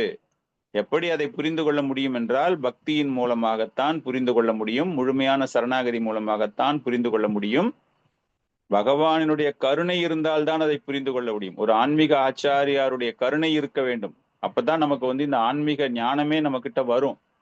அப்படியே ரொம்ப மதப்பா பெருமையா நான் வந்து பெரிய கற்றறிந்தவன், நான் வந்துட்டு PhD பண்ணியிருக்கேன், அது பண்ணியிருக்கேன், இது பண்ணியிருக்கேன், நான் வந்து உக்காந்துக்கிறேன், அப்படின்னா ஒண்ணுமே ஏறாது நமக்கு. அந்த கருணை, முழுமையான ஒரு கருணை நமக்கு தேவைப்படுகிறது. ஆச்சாரியாருடைய ஒரு கருணையின் மூலமாகத்தான் இந்த ஒரு ஞானம் பிரம்மதேவனுக்கு எப்படி கிடைத்தது என்றால் பகவானுடைய நேரடி கருணை மூலமாக. தேஜோ வாரி மிருதம் யதா வினிமயோ யத்ர த்ரீ சர்கோ. அதாவது எப்படி வந்து தேஜஸ், த்ரீ சர்கோ, இந்த இடத்துல த்ரீ சர்கோ அப்படின்னா நெருப்பு, நீர், நிலம், த்ரீ சர்கா, இதுதான் உண்மையான ஒரு படைப்பு இல்லையா. அந்த ஒரு உண்மையான படைப்பு எப்படி வந்து மாற்றம் அடைகிறது, அந்த 24 மூலக்கூறுகளில் எப்படி மாற்றம் அடைகிறது, இது பார்ப்பதற்கு ஒரு மாயை போல தோன்றும் நமக்கு. இந்த படைப்பு எல்லாமே ஒரு மாயை போல தோன்றும். அதாவது ஒரு பாலைவனத்துக்கு போனீங்க அப்படின்னா மிரேஜ்னு சொல்லுவாங்க இல்லையா, அங்க நீர் இருக்கிற மாதிரி இருக்கும், அது அப்படியே ஒரு ரிஃப்ளெக்ஷன் ஆகிற மாதிரி இருக்கும். அதே போல நீங்க பாத்தீங்க அப்படின்னா ஒரு சில விஷயங்கள் தற்காலிகமாக மாற்றம் அடைவது போல இருக்கும். ஆனால் இங்கு பகவானால் சிருஷ்டி செய்யப்பட்ட ஒரு விஷயம் எப்படிப்பட்ட விஷயம் என்றால் நிரந்தரமானது, தன்னிச்சையாக செயல்படக்கூடியது. பட் இது எல்லாமே தற்காலிகமாக பகவானை சார்ந்திருக்கக்கூடியது. அது உள்ள இருக்கிற மூலக்கூறுகள், அதுல உள்ள இருக்கிற ஜீவராசிகள், அதுங்க எல்லாமே என்ன ஆயிடுது அப்படின்னா எல்லாமே தற்காலிகமாக இருப்பவை, அந்த பகவானை சார்ந்து இருப்பவை. எத்திர த்ரை ஷர்கோ அம்ருஷா, அவர்கிட்ட இருக்கிற அந்த 3 குணங்கள், சத்துவ குணங்கள், ரஜோ குணங்கள், தமோ குணங்கள், இந்த பௌதீக வாழ்க்கையை நிர்ணயிப்பதற்கு, செயல்படுத்துவதற்கு அங்கு அமர்ந்திருக்கின்றன. அது வந்து உண்மை. அந்த 3ஐயுமே அவர் படைக்கும் போது அது எப்படி இருக்கிறது, 33.33%, 3 குணங்களுமே சேம், இயக்கப்படாத நிலையில் இருக்கின்றன அவர் வந்து அந்த குணங்களை படைக்கும் பொழுது. ஆனால் அது பௌதீக உலகத்துக்குள்ள வந்துட்டு அதுக்கப்புறமா அவருடைய பார்வையினால் அது கிளர்ச்சி அடையும் பொழுது பிரதானம்ல சொல்றோம் இல்லையா, பிரதானத்துல இருந்துட்டு அது ஜட இயற்கையாக மாறுகிறது இல்லையா, அந்த மாதிரி மாறும் பொழுது அதனுடைய அமைப்புகள், அந்த குணங்கள் முழுமையாக மாற்றம் பெறுகின்றன. மாற்றம் அடைந்து இறுதியில் அது அழிகின்றது. சோ ஜட இயற்கையில இருக்கக்கூடிய விஷயங்கள் செயற்கையானது, நிரந்தரமற்றது. ஆனால் அதை செய்த பகவான் அவர் எப்பொழுதுமே நிலைத்திருப்பவர், எப்பொழுதுமே நிலையாக இருப்பவர் அப்படிங்கிற ஒரு அர்த்தம் வந்துட்டுல. தாம்னஸ்வேனா சதா நிரஸ்த குஹகம் சத்தியம் பரம் தீமகி. சோ அப்படிப்பட்ட ஒரு பகவான், அவருக்கு நாம் பணிவான முறையில் அவரிடம் நாம் அடைக்கலம் அடையும் போது இந்த மாயை என்பது நம்மிடமிருந்து மறைகிறது. தாம்னஸ்வேன சதா நிரஸ்த குஹகம், அவருடைய அந்த பரிபூரணமான சுயமான ஒரு ஒளியின் மூலமாக, சுயமான ஒரு பிரகாசத்தின் மூலமாக இது போன்ற ஒரு மாயை நம்மிடமிருந்து மறைகிறது. அப்படின்னா பகவானினுடைய ஆன்மீக குணங்கள் நித்தியமானது, அது மாயை கிடையாது, எப்பொழுதுமே தூய்மையானது, எப்பொழுதுமே ஞானம் உடையது. சச்சித் ஆனந்தான்னு சொல்றோம் இல்லையா, எப்பொழுதுமே ஞானம் உடையது. ஆன்மீக உண்மை அப்படிங்கிறது அறியாமை அற்ற, ஏமாற்றக்கூடிய நிலையில் இல்லாத ஒரு விஷயம். ஆனா அவர் இந்த பௌதீக உலகைக்காக சிருஷ்டி செய்யறது அது தற்காலிகமானது. ஆனால் அவர் நித்தியமானவர். நீ செய்யற பொருள் அழிஞ்சு போயிடுது பா 2 வருஷத்துல 3 வருஷத்துல, அப்படின்னா நீயே அழிஞ்சு போயிடுவே அப்படின்னு கேட்டா எப்படி இருக்கும் கேள்வி? அந்த மாதிரி பார்க்கும்போது இந்த இடத்துல பகவான் நித்தியமானவர், ஆனால் அவருடைய படைப்புகள், அது அவருடைய படைப்புகள் நித்தியமற்றவையாக இருந்தாலும் கூட அதை படைக்கக்கூடிய ஆற்றல் படைத்த பகவான் நித்தியமானவர், அது எப்பொழுதுமே அழியாதது. சத்தியம் பரம் தீமகி, அப்படிப்பட்ட அந்த பகவானின் மீது எங்களுடைய பணிவான வணக்கங்கள். அவர்தான் பரம்பொருள், அவர்தான் உண்மை. அதனால பாகவதம் அப்படின்னு பார்க்கும்போது பாகவதம் வந்து சும்மா கதை சொல்றது கிடையாது. ரொம்ப நல்லா இருக்கு, இந்த கதை நல்லா இருக்கு, பிரகலாத் கதை நல்லா இருக்கு, துருவனுடைய கதை நல்லா இருக்கு அப்படின்னு கதை படிச்சுட்டு போறது கிடையாது. இது வந்து ஒரு என்ன சொல்றது, it's not a dry philosophy. Dry பிலாசபினா அதுல ஒரு அர்த்தமும் இல்லை, தத்துவம் பேசுவாங்க ஒரு சில பேரு. அந்த மாதிரி தத்துவம்லாம் இல்லாம அந்த பகவானை புரிந்து கொள்வதற்காக, அந்த பகவான் பரம்பொருள், அந்த உண்மை அப்படின்னு பார்க்கும்போது இந்த ஒரு பதத்துல ஒரு சுருக்கமான ஒரு புரிதல் என்ன அப்படின்னா, பகவான் கிருஷ்ணர் தான் அனைத்துக்கும் மூலம், ஆதாரமாக இருக்கிறார். அவருக்கு முழுமையான உணர்வு, முழுமையான சுதந்திரம் உண்டு. அனைத்து வேத அறிவுகளும் வழங்கியவர் அவரே. இதனை சாதுக்களால் கூட, கற்றறிந்த சாதுக்களால் கூட முழுமையாக புரிந்து கொள்ள முடியாது. ஆனால் பக்தியால் அதை நம்மால் புரிந்து கொள்ள முடியும். அவர் சிருஷ்டி செய்த இந்த பௌதீக உலகம் என்பது தற்காலிகமானது, மாயையானது. ஆனால் அந்த ஆன்மீகம் என்பது நிரந்தரமானது, நித்தியமானது. எனவே அந்த பகவானுக்கு என்னுடைய பணிவான வணக்கங்கள். சத்தியம் பரம் தீமகி அப்படிங்கிற ஒரு பதம் ஆச்சாரியார்கள் சொல்லும்போது அதை பகவான் கிருஷ்ணருக்கு உதாரணமாக, சத்தியம் பரம் தீமகினா ஒன்லி கிருஷ்ணா, அவருதான் இந்த ஒரு பதத்துக்கு சரியான எடுத்துக்காட்டாக இருப்பார். பகவான் கிருஷ்ணர் அவதரிக்க போகும்போது தேவகியினுடைய கருவில் அவர் தோன்றுகிறார். அதை நீங்க படிச்சிருப்பீங்கன்னு நினைக்கிறேன் நீங்க எல்லாருமே. 4 கரங்களோடு தோன்றுகிறார். தேவகி பிரார்த்தனை பண்றா, கம்சன் வந்து கண்டுபிடிச்சிருவான், நீ 2 உருவங்கள்ல நீ வரணும் அப்படின்னு. அந்த நேரத்துல அந்த பகவான் தோன்ற போறார் அப்படின்னு சொன்னோடனே தேவர்கள், பிரம்மதேவன் முதல் கொண்டு எல்லாருமே நிறைய பிரார்த்தனைகள் செய்கிறார்கள். அப்போ தேவர்கள் செய்யக்கூடிய ஒரு பிரார்த்தனை சத்தியம் பரம் தீமகி, பகவான் கிருஷ்ணர் அப்படிங்கிறத விளக்கக்கூடிய ஒரு அற்புதமான ஸ்லோகம். சத்திய விருத்தம் சத்திய பரம் த்ரை சத்தியம் சத்யஸ்ய யோனிம் நிகிதிம் ஷே சத்யே சத்யஸ்ய சத்தியம் ரித சத்ய நேத்ரம் சத்யாத்மகம் துவாம் சரணம் பிரபன்னக. 10th canto 2nd chapter 26th shloka. 10th canto 2nd chapter 26th shloka. இதுல அந்த பகவானை பற்றி புகழ்ந்து சொல்கிறார்கள். பகவானே, உமது சாபத்திலிருந்து ஒருபோதும் நீ விலகுவது கிடையாது. அதாவது பகவான் சொல்ற விஷயங்கள்ல இருந்து அவர் எப்போதுமே விலகுவது கிடையாது, எப்பொழுதுமே பரிபூரணமாகிறது. அவர் என்ன தீர்மானிக்கிறாரோ அது முற்றிலும் சரியானதாக இருக்கும், அதை யாராலும் தடுக்க முடியாது. சோ பிரபஞ்ச வெளிப்பாட்டின் 3 நிலைகள், இந்த படைப்பு, பராமரிப்பு, அழிப்பு எல்லாமே அவரிடம் இருந்து தோன்றுவதால் நீர்தான் பரம சத்தியம். ஒருத்தன் உண்மையாகவே இருக்க வேண்டும் என்றால் வெறும் உண்மையா மாத்திரம் இருந்தா போதாது, பக்தியோடு இருக்க வேண்டும். பாசாங்குக்காரர்கள், பக்தி இருக்கிற மாதிரி நடிப்பவர்கள், அவர்களுக்கெல்லாம் உன்னுடைய அருளை பெற முடியாது. அந்த பரம் சத்தியம் தீமகி அப்படின்னா அவருடைய அருளை ஒருவன் பெற வேண்டும் என்றால் எப்படிப்பட்டவனாக இருக்க வேண்டும் அப்படிங்கிறது. காரணம் என்ன அப்படின்னா, அவருடைய படைப்பு ஒன்றொன்றும் உறுதியானது, உண்மையானது, சத்தியமானது. அப்படிப்பட்ட பகவான், நீ அந்தர்யாமியாக அனைத்து சக்திகளாலும் அறியப்படுகிறீர். பகவான் எங்கெல்லாம் இருக்காரோ எல்லா இடங்கள்லயுமே அவர் அந்தர்யாமியாக, அவர் அனைவராலும், அதாவது அவருடைய ஆற்றல் அனைத்து இடங்களிலும் வெளிப்படுத்தப்படுகிறது. அனைவருக்கும் சமமானவராக இருக்கிறார். அந்த பகவானுக்கு ஒரு ஏற்றத்தாழ்வு கிடையாது, பார்ஷியாலிட்டி கிடையாது.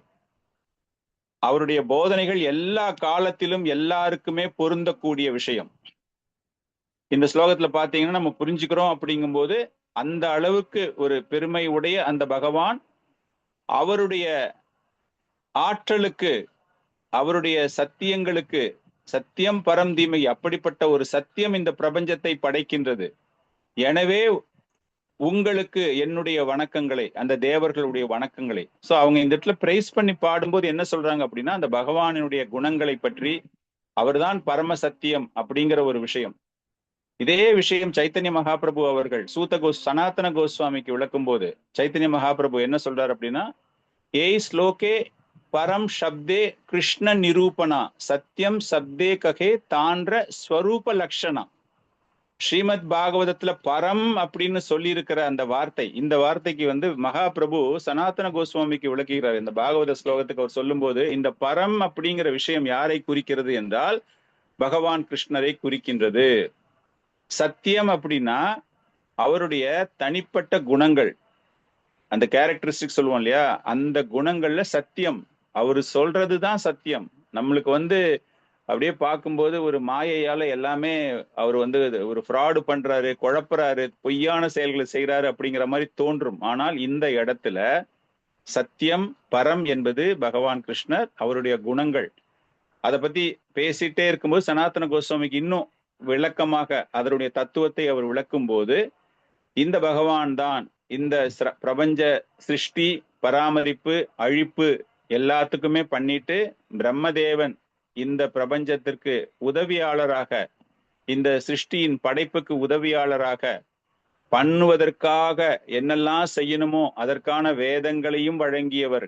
ஒரு ப்ராடக்ட் பண்றோம், அந்த ப்ராடக்ட் எப்படி ஆப்ரேட் ஆகணும் அப்படிங்கிறதுக்கு நம்ம ஒரு மேனுவல் பண்றோம் இல்லையா, அந்த மாதிரி இந்த பிரபஞ்சத்தில் உள்ளவர்கள் எப்படி வழி நடத்தப்பட வேண்டும் அப்படிங்கிறதுக்கு பிரம்மனுக்கு அதிகாரம் அளித்தது தவிர, அவருக்கு அது தெரிவதற்கான ஞானம் என்கின்ற ஒரு வேதத்தை வழங்கியவரும் அந்த கிருஷ்ண பகவான் அப்படிங்கிறதையும் சைத்தன்ய மகாபிரபு சனாதன கோஸ்வாமிக்கு கூறுகிறார். அதனால பகவானுக்கு நேரடியாகவோ அல்லது மறைமுகமாகவோ அனைத்து ஞானமும் அவருக்கு உண்டு. அவருக்கு முக்காலமும் அணிந்தவர், இறந்த காலம், நிகழ்காலம், வருங்காலம் எல்லாத்தையுமே அவர் தெரிந்தவர். அவருடைய ஆற்றல் என்பது அவருடைய மற்றொரு ஆற்றலான மாயையிலிருந்து தனித்து இருக்கிறது. மாயாவும் பகவானினுடைய ஆற்றல் அப்படிங்கும்போது, அப்ப பகவான் மாயைக்கு அடிமையானவரா அப்படிங்கிற ஒரு சந்தேகம் வரும் இல்லையா. அதற்காகத்தான் நீங்க விளக்கும் போது மகாபிரபு அவர்கள் சனாதன கோஸ்வாமிக்கு என்ன சொல்றாரு அப்படின்னா, மாயாவிற்கு காரணமாக பகவான் இருந்தாலும் அவருடைய ஆற்றல் தனிப்பட்டதாக இருக்கின்றது. அதனால சத்தியம் பரம் தீமகி அப்படிங்கிற பதம் இந்த பகவானை குறிக்கின்றது. அவருக்கு என்னுடைய பணிவான வணக்கங்கள். இந்த ஒரு ஸ்லோகம் எதற்காக ரொம்ப முக்கியமான ஒரு ஸ்லோகமாக அப்படின்னு நம்ம பார்க்கும்போது, இந்த ஸ்லோகத்துல ஆன்மீகத்தை பற்றி கூறப்படுகிறது, பிரபஞ்சத்தை பற்றி கூறப்படுகிறது, அந்த பிரபஞ்சத்தின் இருப்பு எப்படி இருக்க வேண்டும், பக்தியை பற்றி கூறப்பட்டிருக்கிறது, வேதாந்த தத்துவங்களை பற்றி கூறப்பட்டிருக்கிறது, வாழ்வின் நோக்கத்தை பற்றி கூறப்பட்டிருக்கிறது. நீங்க ஒண்ணுன்னா ஒவ்வொரு சப்ஜெக்டா இந்த ஸ்லோகத்துல நீங்க பாத்தீங்க அப்படின்னா, இந்த ஃபர்ஸ்ட் ஸ்லோகத்திலேயே ஆல்மோஸ்ட் கம்ப்ளீட்டா இந்த பாகவதத்தை பத்தி நம்ம என்ன தெரிஞ்சுக்க போறோம் அப்படிங்கிற விஷயங்கள் எல்லாமே இந்த ஒரே ஸ்லோகத்திலேயே கம்ப்ளீட்டா தெரிந்து விடுகிறது. இப்ப நம்ம இது வரைக்கும் நம்ம தெரிஞ்சுக்கிட்ட விஷயம், இந்த ஸ்லோகத்தினுடைய சம்மரி என்ன சொல்லுங்க பார்க்கலாம். மீனாட்சி மாதாஜி சொல்ல முடியுமா உங்களால? மீனாட்சி கிருஷ்ண பிரதாப். ஹரே கிருஷ்ண பிரபுஜி. இந்த ஃபர்ஸ்ட் ஸ்லோகத்துல ஷார்ட்டா சம்மரி மாதிரி நீங்க சொல்லுங்க அப்படின்னா என்ன சொல்வீங்க? நம்ம பகவான் பரம் தீமகின்னு சொல்றோம் பிரபு. இங்க இந்த இடத்துல நம்ம தீமகி அந்த வார்த்தை ரொம்ப இம்பார்ட்டன்ட். அவர் இந்த சிருஷ்டி அவர் இந்த 3 சிருஷ்டிக்கு இது பண்றாரு. அவர் எல்லா 3 உலகத்துக்கும் அவர் தான் படைப்பாளர் அப்படின்றத பார்க்குறோம் நம்ம. அது ஒரு பாயிண்ட், அதை நோட் பண்ணணும். அதுக்கப்புறம் இன்னும் ஒரு பாயிண்ட், இது இந்த இன்னொன்னு அந்த ஓம் நமோ பகவதே வாசுதேவாய, அவருக்கு நம்ம அந்த நம்மளுடைய ப்ரேயரை சொல்றோம், நம்மளுடைய வணக்கங்களை தெரிவிக்கிறோம் அவருக்கு. அதை ஒன்று நோட் பண்ணியிருந்தேன் நான். அதுக்கப்புறம் இது இன்னொன்று ஸ்வராத், அந்த இது நோட் பண்ணியிருந்தேன் பிரபு. Okay Mataji, thank you Mataji. வேற ஏதாவது ட்ரை பண்றீங்களா? ஹரே கிருஷ்ண பிரபு. எஸ் மாதாஜி, நான் சொல்லட்டுங்களா? ஓகே பிரபு, தேங்க்யூ. ஸோ பகவான் வசுதேவருடைய மகனான வாசுதேவன், அதுதான் ஸ்டார்டிங்கே நமக்கு ஓம் நமோ பகவதே வாசுதேவாய அப்படின்னு ஸ்டார்ட் ஆகுது. ஸோ இந்த பிரபஞ்சத்தின் அனைத்திற்கும் படைத்தல் காத்தல் அழித்தல் பகவான் தான், அவர் தான் முழு முதற் காரணம். அதே போல் அவரை தியானிக்கிறது ரொம்ப ரொம்ப சிரேஷ்டமானது. இந்த பிரபஞ்சத்தினுடைய நேரடி அன்று மறைமுகமான அனைத்து காரணங்களுக்கும் அவரே தான். அதே போல் அடுத்தது பகவான் சுதந்திரமானவர். நெக்ஸ்ட் பாயிண்ட் என்ன அப்படின்னா, அதே போல் பகவான் தன்னுடைய ஹிருதயத்திலிருந்து பிரம்மாவுக்கு டிரான்ஸ்ஃபர் பண்ண அந்த ஞானத்தை. ஸோ இதை பார்த்து தேவர்களும் முனிவர்களும் ஆச்சரியப்பட்டாங்க அப்படின்னு நீங்கள் சொன்னீங்க. ஸோ நெக்ஸ்ட் பாயிண்ட் என்ன சொன்னீங்க அப்படின்னா, ஏன்னா இது அதனால் அவங்க அப்படியே மாயே இல்லை, தேவர்களும் முனிவர்கள் மாய வசதி, ஏன்னா அவங்களுக்கு புரிய மாட்டேங்குது இது எப்படி நடக்குது அப்படின்னுட்டு அவங்களால புரிஞ்சிக்கவே முடியலை. ஸோ அதே போல் நிலம் நீர் நெருப்பு இது அனைத்தும் அந்த அந்த மாயாதலம் அந்த கலப்பு அனைத்தையும் பண்ணக்கூடியது பகவான் தான். நெக்ஸ்ட் பாயிண்ட் என்ன சொன்னீங்க அப்படின்னா, சாரி, நெக்ஸ்ட் என்ன, சத்தியம் பரம் தீமகி. ஸோ பகவான் தான் பரம சத்தியம். இதை பற்றி நீங்கள் 10.2.26 அந்த சத்தியம் அதுக்கான ஸ்லோகம் சொல்லியிருக்கீங்க. ஸோ நம்ம இந்த சத்தியம் பரம் தீமகி இந்த முதல் ஸ்லோகம் ஸ்டார்டிங் ஆச்சு. அதே போல் நமக்கு ஸ்ரீமத் பாகவதத்தில் 12வது அத்தியாயம் 12வது காண்டம் 13வது அத்தியாயம் 19வது ஸ்லோகத்திலும் லாஸ்ட் முடிகிற ஸ்லோகத்திலும் இதே சத்தியம் பரம் தீமகி அப்படின்ட்டு வரும். தேங்க்யூ. ஹரே கிருஷ்ணன். நைஸ் மாதாஜி, you covered lot of points. So இந்த ஞானத்தை வழங்கினார் அப்படின்னா வேதங்களை வழங்கினார். ஸோ வேத அறிவை வழங்கியவர் பகவான் அப்படிங்கிற ஒரு விஷயம். அப்புறமா இன்னொரு பாயிண்ட் நம்ம என்ன ஆட் பண்ணணும் அப்படின்னா, மற்றவை எல்லாமே தற்காலிகமானவை, நிரந்தரமற்றவை. அப்படிங்கும்போது பகவானினுடைய அந்த நித்திய தாமம், அங்கு மாயைக்கு இடம் கிடையாது, மாயையற்ற நித்திய தாமம் அப்படிங்கிற ஒரு விஷயம். அப்படிப்பட்ட பகவானுக்கு என்னுடைய பணிவான வணக்கங்கள் அப்படின்னு. இப்ப இந்த ஸ்வராத் அப்படிங்கிற பதம் ரொம்ப ரொம்ப முக்கியமான ஒரு பதம். இந்த ஒரு ஸ்லோகத்துல பாத்தீங்கன்னா ஸ்வராத்தை நீங்க ரெண்டா பிரிக்கிறீங்க வச்சுக்கோங்களேன். ஸ்வா SVA யார் SWA. ஸ்வா அப்படின்னா நான், செல்ஃப். அந்த செல்ஃப் அப்படிங்கிறது யாரை அடையாளப்படுத்த போகிறது? ரத் அப்படிங்கும்போது நிலை பெற்றிருப்பவர், அனைத்து அம்சங்களும் பெற்றிருப்பவர். இப்ப நம்மளே பார்க்கும்போது ஸ்வதந்திரம் எனக்கு தேவை அப்படிமோ. இப்போ அந்த ஸ்வதந்திரம் அப்படிங்கிறதுலாம் கிடையாது. ஒரு 60 வருஷத்துக்கு முன்னாடி பாத்தீங்கன்னா ஸ்வதந்திரா பார்ட்டின்னே ஒரு பார்ட்டி ஒண்ணு இருந்தது இந்தியால. 70 வருஷத்துக்கு முன்னாடி ராஜாஜின்னு ஒருத்தர் ஆரம்பிச்சாருன்னு நினைக்கிறேன். ஸ்வதந்திரா அப்படிங்கும்போது இண்டிபெண்ட். சோ பகவான் இந்த இடத்துல இஸ் இண்டிபெண்ட். எல்லாமே அவரிடம் நிலை பெற்று இருக்கிறது. யார்கிட்ட இருந்தா அவர் கத்துக்க வேண்டிய அவசியமே கிடையாது. 3 முக்கியமான பாயிண்ட்ஸ் நம்ம அவர்கிட்ட தெரிஞ்சுக்கணும் அப்படின்னா, 3 விளக்கங்கள். அந்த ஸ்வராத் அப்படிங்கும்போது எந்த ஆசிரியரும் அவருக்கு கற்றுக் கொடுக்கவில்லை. கிருஷ்ண அவதாரத்துல அவர் ஒரு ரோல் மாடலா எல்லாருக்கும் தெரிவிக்கப்பட வேண்டும், ஒரு ஆன்மீக ஆச்சாரியாருடைய முக்கியத்துவம் தெரிவிக்கப்பட வேண்டும் அப்படிங்கிறதுக்காக சந்தீபனி முனியிடம் சீடனாக இருக்கிறார் அப்படின்னு. பட் திஸ் பகவான் Krishna he doesn't need any teacher. போய் அவருக்கு அது கத்து கொடுக்கணுங்கிற விஷயமே கிடையாது. பக்தர்களோடு அவர் செய்யக்கூடிய லீலைகள் வேற. பக்தர்கள் லீலையில அவர் என்ன வேணாலும் கத்துப்பாரு, பக்தர்கள் சொல்றது எல்லாமே கேட்டுப்பாரு, ஒரு ஸ்டூடெண்ட் மாதிரி. பட் ஆக்சுவலா அந்த பகவான் அப்படிங்கும்போது, அந்த ஸ்வராத் அப்படிங்கும்போது யாரிடமிருந்தும் எதையும் அவர் கற்றுக்கொள்ள வேண்டிய அவசியம் கிடையாது. அவருடைய உணர்வுகள் மற்றவரை சார்ந்து இருப்பது கிடையாது. நம்மளுடைய கான்சியஸ்னஸ் அப்படின்னா we are depending on somebody else, right? நம்ம கான்சியஸ்னஸ் ஒரு சாதாரண மெட்டீரியல் லைஃப்ல இருக்கிற கான்சியஸ்னஸே உங்களுக்கு வந்துட்டு உங்களுடைய வீட்டில் இருக்கிற மெம்பர்ஸ் சார்ந்து இருக்கும், இல்லைன்னா உங்க ஆபீஸ்ல இருக்கிற மெம்பரை சார்ந்து இருக்கும், அல்லது சமுதாயத்தை சார்ந்து இருக்கும். ஆனால் இங்க வந்து பகவானினுடைய கான்சியஸ்னஸ் அப்படிங்கிறது அவர் எடுக்கிறது தான் முடிவு, அதுதான் தர்மம். அவருடைய கான்சியஸ்னஸ் அந்த மாதிரி. சோ பகவானுக்கெல்லாம், இறைவனுக்கெல்லாம், கடவுள்களுக்கெல்லாம் பகவான். அவர் ஒரு குடிமகன் கிடையாது. ஸ்வராத் அப்படிங்கும்போது நான் இன்னைக்கு இந்தியா நாட்டுல இருக்கேன் அப்படின்னா இந்திய நாட்டின் குடிமகன்.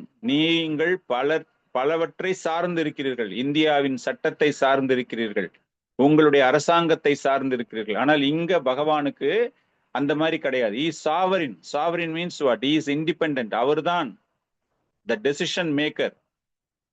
ஒரு ராஜா ஒருத்தர் இருக்கான் அப்படிங்கும்போது அந்த ராஜாவினுடைய அரசாங்கத்துல பாத்தீங்கன்னா அவனுக்கு வந்து படை வீரர்கள் இருப்பாங்க, செல்வம் இருக்கும், பல்வேறு விஷயங்கள் இருக்கும், குடிமக்கள் இருக்கும், எல்லாருமே இருப்பாங்க.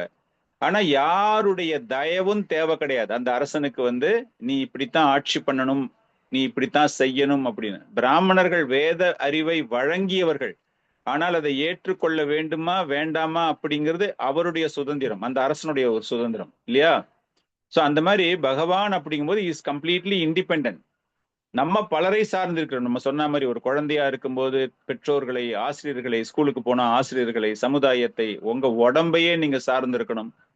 என்னால பண்ண முடியுமா, ரொம்ப வீக்கா இருக்கு பாடி, என்னால சர்வீஸ் பண்ண முடியாது, என்னால வேகமா நடக்க முடியாது, என்னால படிக்கட்டு ஏற முடியாது அப்படின்னு பலவற்றை நாம் சார்ந்து இருக்கிறோம். இயற்கையை சார்ந்து இருக்கிறோம். மழை வருமா, மழை வராதா, சுனாமி வருமா, பல்வேறு விஷயங்கள். ஆனால் பகவானுக்கு அந்த மாதிரி ஒரு விஷயமே கிடையாது. பக்திக்கு ஸ்வராத் எப்படி முக்கியம் அப்படிங்கும்போது இப்படிப்பட்ட ஒரு மனிதரிடம் நீங்கள் சரணடையலாம். நீங்க பக்தி பண்ணணும் அப்படிங்கும்போது நீங்கள் சரணடையக்கூடியவர் எப்படிப்பட்டவராக இருக்க வேண்டும், இவருக்கு அந்த தகுதிகள் எல்லாம் இருக்கிறதா, அதை வந்து நம்ம கேட்கறதுக்கு முதல்ல நமக்கு தகுதி இருக்கானே தெரியாது. ஆனால் அப்படிப்பட்ட நிலையில் இருக்கக்கூடிய அந்த பகவானிடம் நீங்கள் சரணடையலாம். இப்ப நிறைய பேர் தேவ வழிபாடுகள்லாம் செய்யறாங்க. நிறைய பேர் தேவ வழிபாடு செய்யும் போது நீங்க வந்து ஒரு கிளாஸ்ல போய் ப்ரீச்சிங் நீங்க பண்றீங்க அப்படின்னா இந்த பாயிண்ட்லாம் வெரி குட் பாயிண்ட். ஸ்வராத் அப்படிங்கிற விஷயம், பகவான் கிருஷ்ணரிடம் நீ ஏன் சரணடைய வேண்டும் என்றால் இண்டிபெண்டன்ட், தனிப்பட்ட முறையில் அவர் எல்லா முடிவுகளையும் எடுக்கக்கூடியவர். உனக்கு என்ன வேணுமோ அதை டிசைட் பண்றவர் அவரு. ஆனால் தேவ வழிபாட்டுக்கு நீங்க போறீங்க அப்படின்னா அவரிடம் சரணடைவதற்கு அவர் உண்மையாகவே தகுதியானவரா? அந்த தேவர்கிட்ட நீங்க வழிபாட்டுக்கு நீங்க போறீங்க, நான் எந்த பேரையும் சொல்ல விரும்பல, யாரையுமே வந்து மன புண்படுத்த விரும்பவில்லை. ஒரு சில பேர் ஒரு சில வழிபாட்டு முறைகளுக்கு போவீங்க, பண்றாங்க, மற்றவர்கள் பொதுமக்கள் பண்றாங்க, அவர்களுக்கு தகுதி இருக்கிறதா அப்படின்னு பார்க்கும்போது அவங்க எல்லாருமே யாரையோ ஒருவரை சார்ந்திருக்கிறார்கள். யாரு? பகவான் கிருஷ்ணரை சார்ந்திருக்கிறார்கள். எல்லாமே பகவானுக்கு பணிவிடை செய்யக்கூடிய நிலையில் இருக்கிறார்கள். முழுமையான சுதந்திரம் பெற்றவர்கள் கிடையாது. ஆனால் இந்த ஸ்வராத் அப்படின்னு சொல்ற இந்த பகவான் கிருஷ்ணர் யாரு அப்படின்னா நமக்கு அறிவை வழங்கியவர், வேதத்தை வழங்கியவர், தன்னிச்சையாக இருப்பவர், சுதந்திரமாக செயல்படக்கூடியவர், அனைத்துக்கும் காரணகர்த்தாவாக இருப்பவர். அதனால அவரிடம் சரணடைவது என்பது மிகவும் சாலச் சிறந்தது. அர்ஜுனனுக்கு பெரிய குழப்பம் இல்லையா? பகவத்கீதை நீங்க படிச்சீங்க அப்படிங்கும்போது ஃப்ரெண்டா தான் இருக்கானே தவிர முழுமையாக எதையும் ஏற்றுக்கொள்ள தெரியவே இல்லை. கிட்டத்தட்ட 10 அத்தியாயம் வரைக்கும் பகவான் லெஃப்ட் ரைட்டு என்னென்னமோ சொல்லி பாக்குறாரு.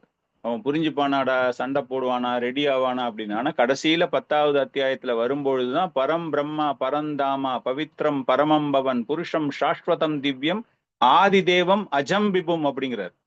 நீதான்ப்பா உண்மையான பரம்பொருள், இதை நான் சொல்லல அப்படின்னு சொல்லிட்டு பின்னாடி என்ன சொல்றாரு? நாரத முனி சொன்னாரு, அசிஷ்டர் சொன்னாரு, தேவலா சொன்னாரு, வியாசா சொன்னாரு அப்படின்னு மற்ற சாதுக்கள் கூறியதையும் மேற்கோள் காண்பித்து அர்ஜுனன் பரம்பொருளாக பகவான் கிருஷ்ணரை ஏற்றுக்கொள்கிறான். நிறைய பிரார்த்தனைகள் நம்ம பார்க்கலாம். பகவான் கிருஷ்ணரை வந்து எப்படி மையமாக வைத்து பிரார்த்தனை செய்கிறார்கள். பிரம்மாவினுடைய ஒரு அருமையான பிரேயர் இல்லையா? அதுல வந்து உங்க அந்த லீலை எல்லாமே தெரிந்திருக்கும் உங்களுக்கு. அந்த லீலையில வந்து பிரம்மதேவன் முழுமையாக சரணடைகிறார். சரணடைந்து உங்களை நான் மகிழ்ச்சி அடைய செய்ய வேண்டும், உங்களை சாந்தம் இல்லை, கோவம்லாம் அந்த மாதிரி கோவப்படல பகவான், உங்களை நான் மகிழ்விக்க வேண்டும். அப்படிங்கிறதுக்காக என்னுடைய பணிவான வணக்கங்கள். அது யாரு? அந்த பகவானுக்கு தான். குந்தி தேவி பிரார்த்தனையில நமஸ்யே புருஷம் துவாத்யம் ஈஸ்வரம் பிரகிருதே பரம் அலட்சியம் சர்வ பூதானாம் அந்தர் பகீர் அவஸ்திதம். First canto 8th chapter 18th verse. அருமையான வர்ஸ். இதுல பகவானுக்கு சொல்றாரு என்னுடைய பணிவான வணக்கங்கள். காரணம் என்ன அப்படின்னா, நீங்கள் தான் முழு முதற் கடவுள். இந்த குணங்களினால், இந்த பௌதீக உலகில் உள்ள குணங்களினால் நீங்கள் தாக்கப்படாதவர். அதனுடைய தாக்கம் உங்களுக்கு கிடையாது. நீங்கள் உள்ளும் இருக்கிறீர்கள், புறமும் இருக்கிறீர்கள். அதாவது மறைமுகமாக, எதிர்முகமாக அப்படின்னு சொல்லிட்டு இந்த ஸ்லோகத்துல சொன்னோம் இல்லையா, அதே மாதிரிதான் அவங்க சொல்றாங்க. எல்லா இடங்களிலும் நீங்கள் இருக்கின்றீர்கள். யாருக்குமே இது புலப்படாது. நீங்க வெளியே இருக்கீங்க, உள்ள இருக்கீங்க அப்படின்னா அது யாருக்குமே புலப்படாது. அப்படிப்பட்ட பரம்பொருள் உமக்கு என்னுடைய பிரார்த்தனைகள் அப்படின்னு குந்தி தேவி அந்த பகவானை வர்ணிக்கும் போது அவர் சொல்கிறார். விஸ்வா சக்கரவர்த்தி தாக்கூர் இதுக்கு எழுதும் போது இந்த பாஷ்யம் எழுதுறார். எதுக்கு? பாகவதம் பாஷ்யம் எழுதுறார். அவர் பாகவதத்துக்கு பாஷ்யம் எழுதும் போது அவர் ஆரம்பத்திலேயே பணிவான ஒரு வணக்கங்கள், இந்த ஒரு செயலை நான் செய்ய போகிறேன், இந்த பாஷ்யம் எழுத போறேன், எனக்கு உங்களுடைய அனுகிரகம் கிடைக்க வேண்டும் அப்படின்னு எழுதும் போது அவர் என்ன எழுதுறாரு?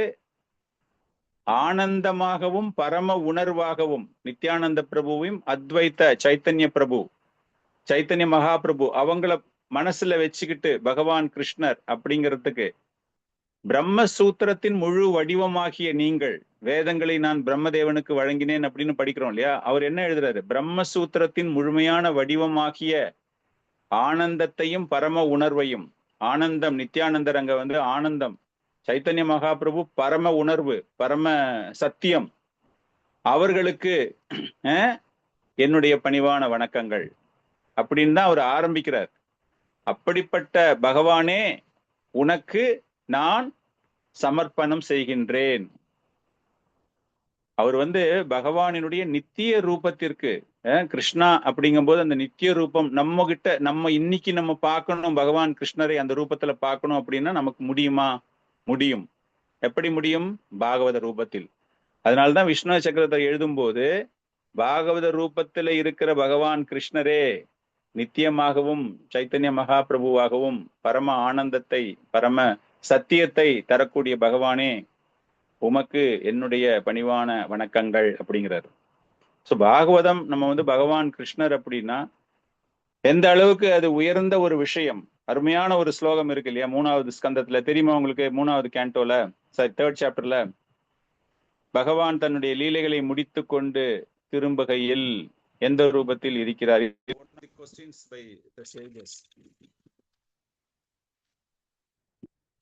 ஸ்லோகம் கிருஷ்ணஸ்வதாம அந்த ஸ்லோகம் தானே பிரபு? 1.3.43. கிருஷ்ணேஸ்வதாம உபகதே தர்ம ஞானாதிபி சகா கலவு நஷ்ட உதிருஷம் ஏஷ புராணார்கோ அதனோதிதகா. பகவான் கிருஷ்ணர் தன்னுடைய லீலைகளை முடித்து கொண்டு அவர் செல்லும் பொழுது தர்மமும் ஞானமும் அவரோடு சேர்ந்து செல்கின்றன. சோ தர்மம் அப்படின்னா என்னது? பகவானினுடைய சத்தியம், பகவான் சொல்லக்கூடிய விஷயங்கள், அதுவுமே அவரோட போயிடுதான். ஞானமும் போய் விடுகிறது. அப்போ போயிடுச்சுன்னா இந்த கலியுகத்துல இருக்கிறவங்க எப்படி இருளில் இருப்பார்கள் இல்லையா, அந்த இருளில் இருக்கக்கூடியவர்களுக்கு பகவான் எப்படி ஒரு வெளிச்சத்தை தர முடியும்? அந்த வெளிச்சத்தை தர முடியும் அப்படின்னா அது புராணங்கள் மூலமாக. அப்படின்னா பகவான் கிருஷ்ணர் புராண ரூபத்தில், பாகவத புராணம் அப்படிங்கிறது ஒரு சூரிய ஒளிக்கு நிகராக பார்க்கப்படுகிறது. பகவான் கிருஷ்ணர் பாகவத ரூபத்தில் வந்திருக்கிறார். அது எப்ப வந்திருக்காரு? அவருடைய அந்த லீலைகளை முடித்து விட்டு ஸ்வதாம உபகதே. தாம உபகதே அப்படின்னா அவர் துவாரகாவிலிருந்து பிரபாச கஷேத்திரத்திற்கு வருவது தாமம். அங்கிருந்து உபகதே பிரபாஷா. அந்த லீலை உங்க எல்லாருக்குமே தெரியும் இல்லையா? அந்த லீலையில பகவான் எப்படி தன்னுடைய பௌதீக உடலை மாய்த்து கொள்கிறார். பௌதீக உடலில் இருந்து அந்த ஆன்மீக உலகத்திற்கு போகக்கூடிய ஒரு லீலை. சோ கிருஷ்ணேஸ்வதாம உபகதே. அப்போ பாகவத ரூபத்தில் அவர் இந்த புராணமாக இந்த கலியுகத்தில் இருண்டு இருப்பவர்களுக்கு, பகவான் போன உடனே இருள் இல்லையா, அந்த இருளிலிருந்து மீள்வதற்கு பகவான் எந்த ரூபத்துல வந்திருக்காரு அப்படின்னா பாகவத ரூபத்தில் வந்திருக்கிறார். சோ சுகதேவ கோஸ்வாமி, பரீட்சத் மகாராஜா அவங்க எல்லாம் எப்படி அப்படின்னா இந்த புராணங்கள் அதை நமக்கு வழங்கியதன் மூலமாக இந்த இருள் நிறைந்த நம்முடைய வாழ்க்கையில் ஒளியை அவர்கள் வீசுகிறார்கள். அதனாலதான் வியாசதேவர் ஆரம்பிக்கும் போதே இதை இந்த பாகவதத்தை புராணங்கள், இந்த அவரு எப்படிப்பட்ட ஒரு ஆச்சாரியார் அப்படின்னா, இந்த தலையில கிரீடம் வச்சிருக்கும் போது அந்த கிரீடத்துல ஒரு வைரக்கல்லை பதிப்போம் வச்சுக்கோங்களேன்.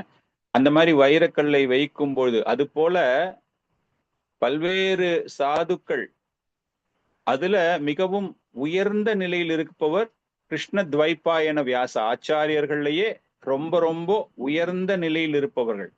சோ பரம் சத்தியம் தீமகி அவர் சொல்லும் போதே சொல்றாரு, அப்படிப்பட்ட ஆச்சாரியர் அவர். வியாசதேவர் அப்படிங்கும்போது சாட்சாத் பகவான் தான் இல்லையா?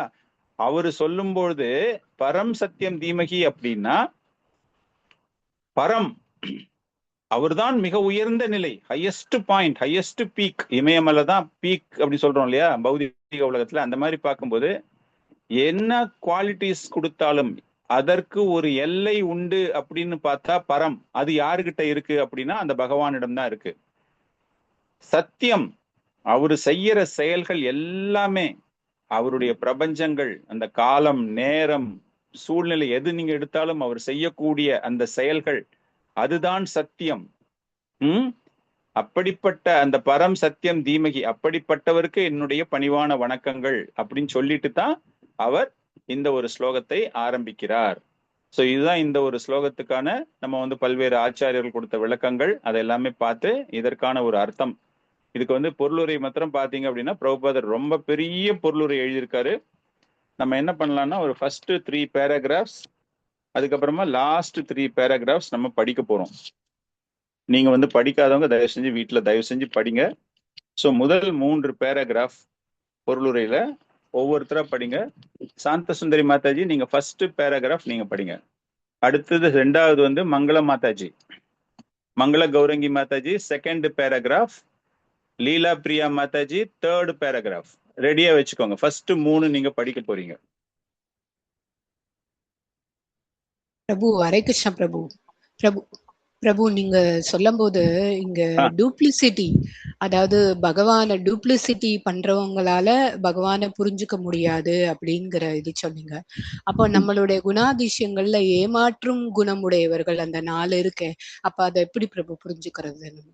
மனுஷால 4 குறைபாடுகள் இருக்கு. ஏமாற்றும் தன்மை உடையவர்கள் அப்படின்னு அடுத்தவங்களை ஏமாத்தணும். அப்போ அத டூப்ளிசிட்டியோட சேர்ந்துடாது அது மாதிரி இல்ல? பகவானுடைய குணங்கள்ல பல்வேறு குணங்கள். அந்த ஏமாற்று குணம் அப்படிங்கிறது என்ன அப்படின்னா, தர்மத்தை நிலைநாட்டுவதற்காக அந்த குணங்களை அவர் பயன்படுத்துகிறார். நீங்க மகாபாரதம் படிச்சீங்க அப்படின்னா நிறைய விஷயங்களை பகவான் செஞ்சது நமக்கு அவர் ஏமாத்திட்டாரோ அப்படிங்கிற மாதிரி நமக்கு தெரியும். ஸோ அந்த மாதிரி நம்ம பார்க்கும்போது அந்த குணங்கள் ஒரு பகுதி நம்மகிட்டயும் இருக்கு. ஆனா நம்ம அதை என்ன பண்ணிடுறோம் அப்படின்னா மேக்னிஃபை பண்ணிடுறோம். எல்லாரையுமே நம்ம ஏமாத்த ஆரம்பிச்சிடுறோம் இல்லையா? பகவான் ஏமாற்றுவது அப்படிங்கிறது தர்மத்தை நிலைநாட்டுவதற்காக பௌதிக கண்களோடு நம்ம பார்க்கும்போது அது ஏமாற்றுதல் போல தெரிகிறது. சத்தியம் பரம் தீமகி அவர் பண்றதுதான் சத்தியம். ஆனா அது நமக்கு புரியாதது அப்படிங்கும்போது அந்த செய்கை ஏமாற்றுவது போல் இருக்கின்றது. அது அச்சிந்திய பேத அபேத தத்துவத்துல நம்மகிட்டயும் அந்த குணங்கள் இருக்கு. அப்படிங்கும்போது நம்மளும் அந்த குணங்களால் பாதிக்கப்படுகிறோம். அது எப்படி ஆகுது அப்படின்னா அந்த 3 குணங்களுடைய தாக்கம். நான் சொன்ன மாதிரி 3 குணங்களுமே அது பிரதானமாக வருவதற்கு முன்பு இருக்கிறது. ஆனால் அது வெளிப்பாடு துவங்கும் போது அதை பயன்படுத்தக்கூடிய விஷயங்கள்ல நம்ம எந்த குணத்தை அதிகமா நம்ம பயன்படுத்துறோமோ அதுக்கு ஏற்றாற் போல அந்த ஏமாற்று குணம் மேலோங்குகிறது. சத்துவ குணத்துல இருக்கிறவங்க ஏமாற்றுதல் அப்படின்னு தெரியும் அவங்களுக்கு. ஆனா அவங்க ஏமாற்றக்கூடிய விஷயங்கள்ல ஏதாச்சும் ஒரு பலன் இருக்கும். ஒரு பலன் இருக்கிற மாதிரி தான் நாரத முனிவர் கேஸ் எல்லாம் பாத்தீங்கன்னா நிறைய விஷயங்கள்ல ஏமாற்றுதல் செஞ்ச மாதிரி இருக்கும். ஆனா எல்லாமே ஒரு பலனோடு முடியும். அதே தமோ குணத்துல இருக்கிறவங்க ஏமாற்றுதல் அப்படின்னு பார்க்கும்போது அது முழுக்க முழுக்க அந்த இந்திரிய சுகத்திற்காக, அவர்களுடைய இந்திரிய சுகத்திற்காக போகும். சோ நம்ம பார்க்கும்போது எஸ் இந்த குணம் இருக்கு, ஆனா இதை நான் எப்படி பயன்படுத்துவது அப்படிங்கிறதுக்கு ஏற்றார் மாதிரி நம்ம பயன்படுத்த வேண்டும். ஓகே மாதாஜி, படிங்க மாதாஜி. சாந்த சுந்தரி மாதாஜி ஸ்டார்ட் பண்ணுங்க பாருங்க ஃபர்ஸ்ட் பேராகிராஃப். சில பிரபாத் பொருளுரை. முழுமுதற் கடவுளாகிய வாசுதேவருக்கு வணக்கங்கள் என்னும் வாக்கியம் தேவகி வசுதேவர் ஆகியோரின் தெய்வீக புதல்வரான பகவான் ஸ்ரீ கிருஷ்ணரையே குறிக்கின்றது. இந்த நூலின் மூல வாக்கியங்கள் இந்த உண்மை இன்னும் தெளிவாக விளக்கப்படும். ஸ்ரீ கிருஷ்ணரே முழுமுதற் கடவுள் என்று ஸ்ரீ வியாசதேவர் இங்கு வலியுறுத்துகின்றார். மற்ற அனைவரும் நேராகவோ அல்லது மறைமுகமாகவோ அவரது விரிவங்கங்களோ அல்லது அங்கத்தின் அங்கங்களோ தான். சில ஜீவ கோஸ்வாமி தமது கிருஷ்ண சந்தர்ப்பத்தில் இந்த விவகாரத்தை இன்னும் தெளிவாக விளக்கியுள்ளார். மேலும் தமது பிரம்ம சமிதை என்னும் நூலில் முதல் ஜீவராசியாக பிரம்மா ஸ்ரீ கிருஷ்ணரை பற்றிய விவகாரத்தை ஆதாரபூர்வமாக விளக்கியுள்ளார். ஸ்ரீ கிருஷ்ணர் தேவியின் தெய்வீக புதல்வர் தான் என்று சாமவேத உபனிஷத்திலும் குறிக்கப்பட்டுள்ளது. எனவே இந்த பிரார்த்தனையில் பகவான் ஸ்ரீ கிருஷ்ணரே முழுமுதற் கடவுள் என்பதை இந்த முதல் கூற்று ஏற்கின்றது. மேலும் பூரண முழுமுதற் கடவுளுக்கு சொந்தமானதாக அறியப்பட வேண்டிய உன்னத நாமம் இருக்குமாயின் அது மிக கவர்ச்சிகரமானவர் என்று பொருள்படும். கிருஷ்ணா என்ற நாமமாகத்தான் இருக்க வேண்டும். பகவத்கீதையின் பல்வேறு இடங்களில் தாமே முழுமுதற் கடவுள் என்று பகவான் வலியுறுத்துகின்றார். இது அர்ஜுனன் மற்றும் பெரும் முனிவர்களான நாரதர், வியாசர் போன்ற மற்றும் பலராலும் உறுதி செய்யப்பட்டுள்ளது. பகவானுடைய எண்ணிலடங்காத நாமங்களில் கிருஷ்ணா என்ற நாமமே தலையாயனது என்று பத்ம புராணம் குறிக்கப்படுகிறது. வாசுதேவன் என்பது முழுமுதற் கடவுளின் விரிவங்கத்தை குறிக்கிறது. மேலும் பகவானின் மற்ற எல்லா உருவங்களும் வாசுதேவருடன் ஒத்தவையாக இருப்பதால் அவைகளும் இந்த பதத்தில் குறிக்கப்பட்டுள்ளன. வாசுதேவர் என்னும் நாமம் குறிப்பாக தேவகி வசுதேவரின் தெய்வீக புதல்வர் என்பதை குறிக்கின்றது. துறவிகளுள் பக்குவ நிலை அடைந்தவர்களாக இருப்பவர்கள் பரம அம்சர்கள் ஆவர். இத்தகைய பரம அம்சர்களின் தியானத்திற்கு உரியவராக ஸ்ரீ கிருஷ்ணர் எப்போதும் இருக்கின்றார். வாசுதேவர் அல்லது பகவான் ஸ்ரீ கிருஷ்ணரை இரண்டாவது பேராகிராஃப் மங்கள கௌரங்கி மாத்தை படிப்பாங்க.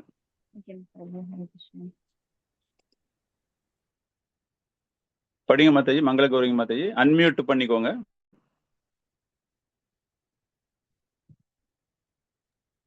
கொஞ்சம் இதை அன்மியூட் பண்ணுங்க.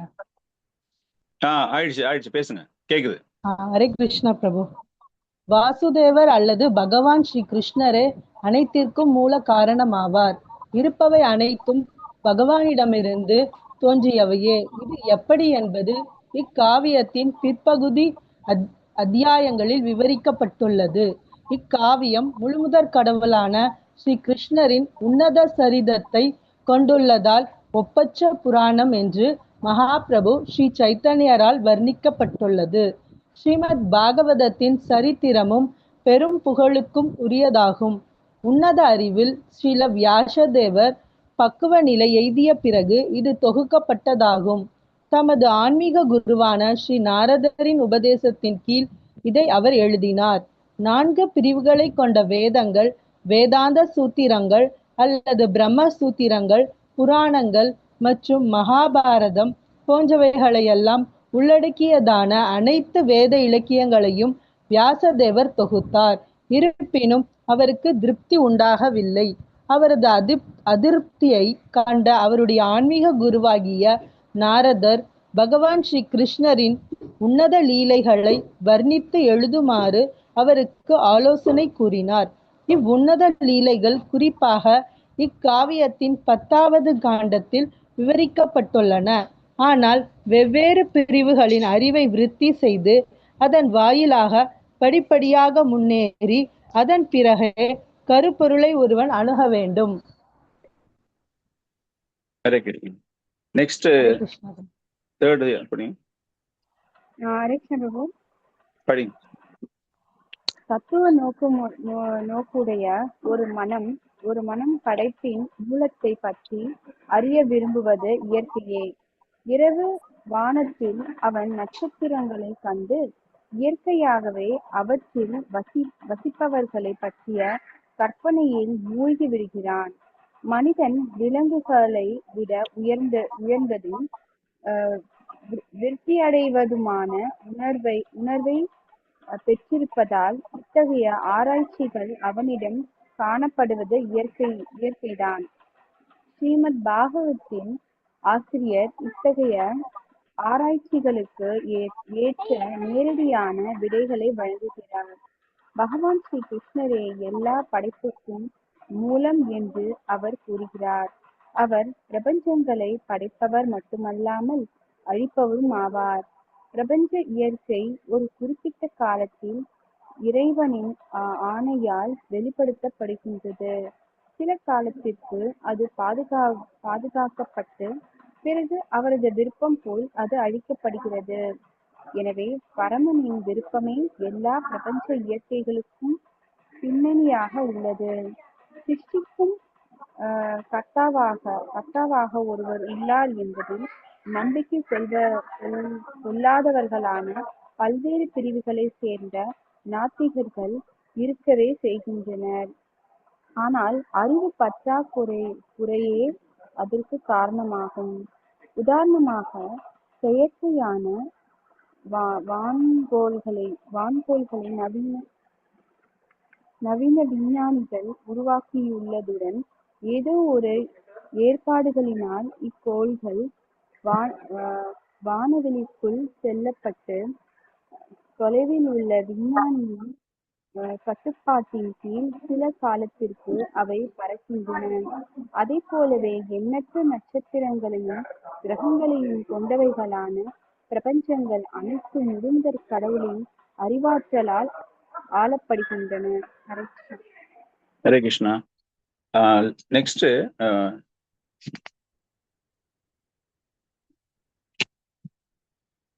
அது பேஜ் நம்பர் உங்க புக்ல 58 பாருங்க. லாஸ்ட் பேராவுக்கு முந்தின பேரா ஸ்ரீமத் பாகவதத்தை தொகுத்தவர் ஸ்ரீல வியாச தேவர் அப்படிங்கிறது இருக்கா? மித்ரா விருந்தா மாதாஜி எந்த இடத்துல சொல்றீங்க? புக் இருக்க மாதிரி உங்ககிட்ட லாஸ்ட் பேராகிராஃபுக்கு முந்தின பேராகிராஃப் பாத்தீங்கன்னா ஸ்ரீமத் பாகவதத்தை தொகுத்தவர் ஸ்ரீல வியாச தேவர்னு இருக்கும். பேஜ் நம்பர் என்னுடைய புத்தகத்துல 58. ஒரு சில வெர்ஷன்ல பேஜ் நம்பர் மாறும். 58 இல்லைங்க, 57 இருக்கு. அதுல ஸ்ரீமத் பாகவதத்தை தொகுத்தவர் ஸ்ரீல வியாச தேவர் அல்ல என்று சில மாயாவாதிகள் வாதிக்கின்றனர். அது இருக்கு, அதுல இருந்து படி. 58ல கீழே அதான் ஒரு சில வெர்ஷன்ல பேஜ் நம்பர் மாறும். இல்ல பிரபு, எங்க அவங்க சொன்னது கரெக்ட் தான். 67 மாதாஜி உங்க புக்ல 67 அதேதான் இருக்கு பிரபு. பழைய புக்ல 67. Okay okay okay. பழசுல 67ங்களா? ஒரு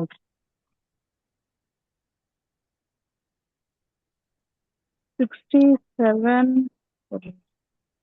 கடைசி பேராகிராஃபுக்கு முந்தின பேராகிராஃப் மாதாஜி. ஃபர்ஸ்ட் பர்போர்ட்ல கடைசிக்கு முந்தினது. லாஸ்ட் பேராகிராஃப் ரோகிணி சுஷேவிகா மாதாஜி நீங்க ரெடி பண்ணி வச்சுக்கோங்க. கடைசி பேராகிராஃப் 67ல வியாசர் எங்க இருக்கு? முனிவர் பாகவதை தொகுத்தவர் அப்படி வரும் பாருங்க. இந்த இடத்துல இருந்து தெரியல மாதாஜி. ஓகே, வேற ரெடியா இருக்கு யார்ட்டையாவது? நான் படிக்கிறேன் பிரபு. ஹரே கிருஷ்ணா. ஸ்ரீமத் பாகவதத்தை தொகுத்தவர் ஸ்ரீல வியாசதேவர் அல்ல என்று சில மாயாவாதிகள் வாதிடுகின்றனர். இந்நூல் ஓபதேவர் என்ற பெயர் கொண்ட ஒருவரால் எழுதப்பட்ட நவீன படைப்பு என்று அவர்கள் சிலர் எண்ணுகின்றனர். இத்தகைய அர்த்தமற்ற விவாதங்களை அப்புறப்படுத்துவதற்காக பழமை வாய்ந்த புராணங்களில் பாகவதத்தை பற்றிய குறிப்புகள் இருப்பதை ஸ்ரீல ஸ்ரீதர சுவாமிகள் சுட்டிக்காட்டுகின்றார். பாகவதத்தின் இந்த முதல் பதம் காயத்ரி மந்திரத்துடன் ஆரம்பமாகின்றது. இதை பற்றிய குறிப்பு மிக பழைய புராணமாகிய மச்ச புராணத்தில் காணப்படுகின்றது. அப்புராணம் பாகவதத்தில் உள்ள காயத்ரி மந்திரத்தை தொட்டு பேசுகையில் காயத்ரி மந்திரத்துடன் துவங்கும். ஆன்மீக உபதேசங்களை பற்றிய பல வர்ணனைகள் உள்ளன என்று குறிப்பிடப்படுகிறது. பிருதாசுரனை பற்றிய கதை ஒன்று உள்ளது. இச்சிறந்த காவியத்தை பௌர்ணமி தினத்தன்று யாரொருவர் அன்பளிப்பு செய்கின்றாரோ அவர் முழு முதற் கடவுளில் திரும்பி செல்வதின் வழியாக வாழ்வின் மிக உயர்ந்த பக்குவத்தை அடைவார். மற்ற புராணங்களிலும் கூட பாகவதத்தை பற்றிய குறிப்புகள் உள்ளன. அங்கு இக்காவியம் 18,000 பதங்களை உள்ளடக்கி இருப்பதாகவும் இது 12 காண்டங்களில் முடிவடைகிறது என்றும் தெளிவாக குறிப்பிடப்பட்டுள்ளது. பத்ம புராணத்திலும் கூட கௌதமருக்கும் அம்பரீஷ மகாராஜருக்கும் இடையில் நிகழ்ந்த உரையாடலில் பாகவதத்தை பற்றிய குறிப்பு உள்ளது. ஜடப்பிணைப்பில் இருந்து விடுபெற அரசன் விரும்பினால் பாகவதத்தை அவர் ஒழுங்காக படிக்க வேண்டும் என்று அங்கு அறிவுறுத்தப்படுகிறார். இத்தகைய சந்தர்ப்பத்தின் கீழ் பாகவதத்தினுடைய பிரமாணத்தில் சந்தேகமே இல்லை என்று தெளிவாகிறது. கடந்த 500 ஆண்டுகளுக்கு உள்ளாக ஜீவ கோஸ்வாமி, சனாதன கோஸ்வாமி, விஸ்வநாத சக்கரவர்த்தி போன்ற பல புலமை பெற்ற பண்டிதர்களும் ஆச்சாரியர்களும் பகவான் ஸ்ரீ சைத்தன்யரின் காலத்துக்கு பிறகு கூட பாகவதத்தின் மீது விரிவான வியாக்கியானங்களை செய்துள்ளன. உன்னதமான இச்செய்தியை நன்கு அனுபவிப்பதற்காக ஆர்வமுள்ள மாணாக்கன் ஒருவன் இவற்றை நன்றாக கற்றுணர முயற்சிப்பான். ரோஹிணி சுஸ்ரீமதி படிங்க. லாஸ்ட் ஸ்ரீல பிரபுபாத கி ஜெய்.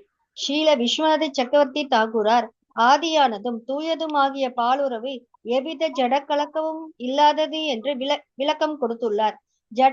ஜடப்படைப்பு முழுவதுமே ஆண் பெண் உறவில் அடிப்படையில் தான் இயங்கிக் கொண்டு இருக்கிறது. தற்போதைய நவீன நாகரிகத்தில் எல்லா செயல்களுக்கும் மையமாக திகழ்வது உடலுறவு வாழ்வுதான். ஒருவன் தன் முகத்தை எங்கு திருப்பினாலும் உடலுறவு வாழ்வு மேலோங்கி இருப்பதை காண்கின்றான். ஆகவே உடலுறவு வாழ்வு பொய் அல்ல, அதன் உண்மை நிலை ஆன்மீக உலகில் அனுபவிக்கப்படுகிறது. ஜட பாலுறவு மூல உண்மையின் ஒரு பிரதிபலிப்பே அன்றி வேறில்லை. மூல உண்மை பரிபூர்ண மெய்ப்பொருளில் இருக்கிறது.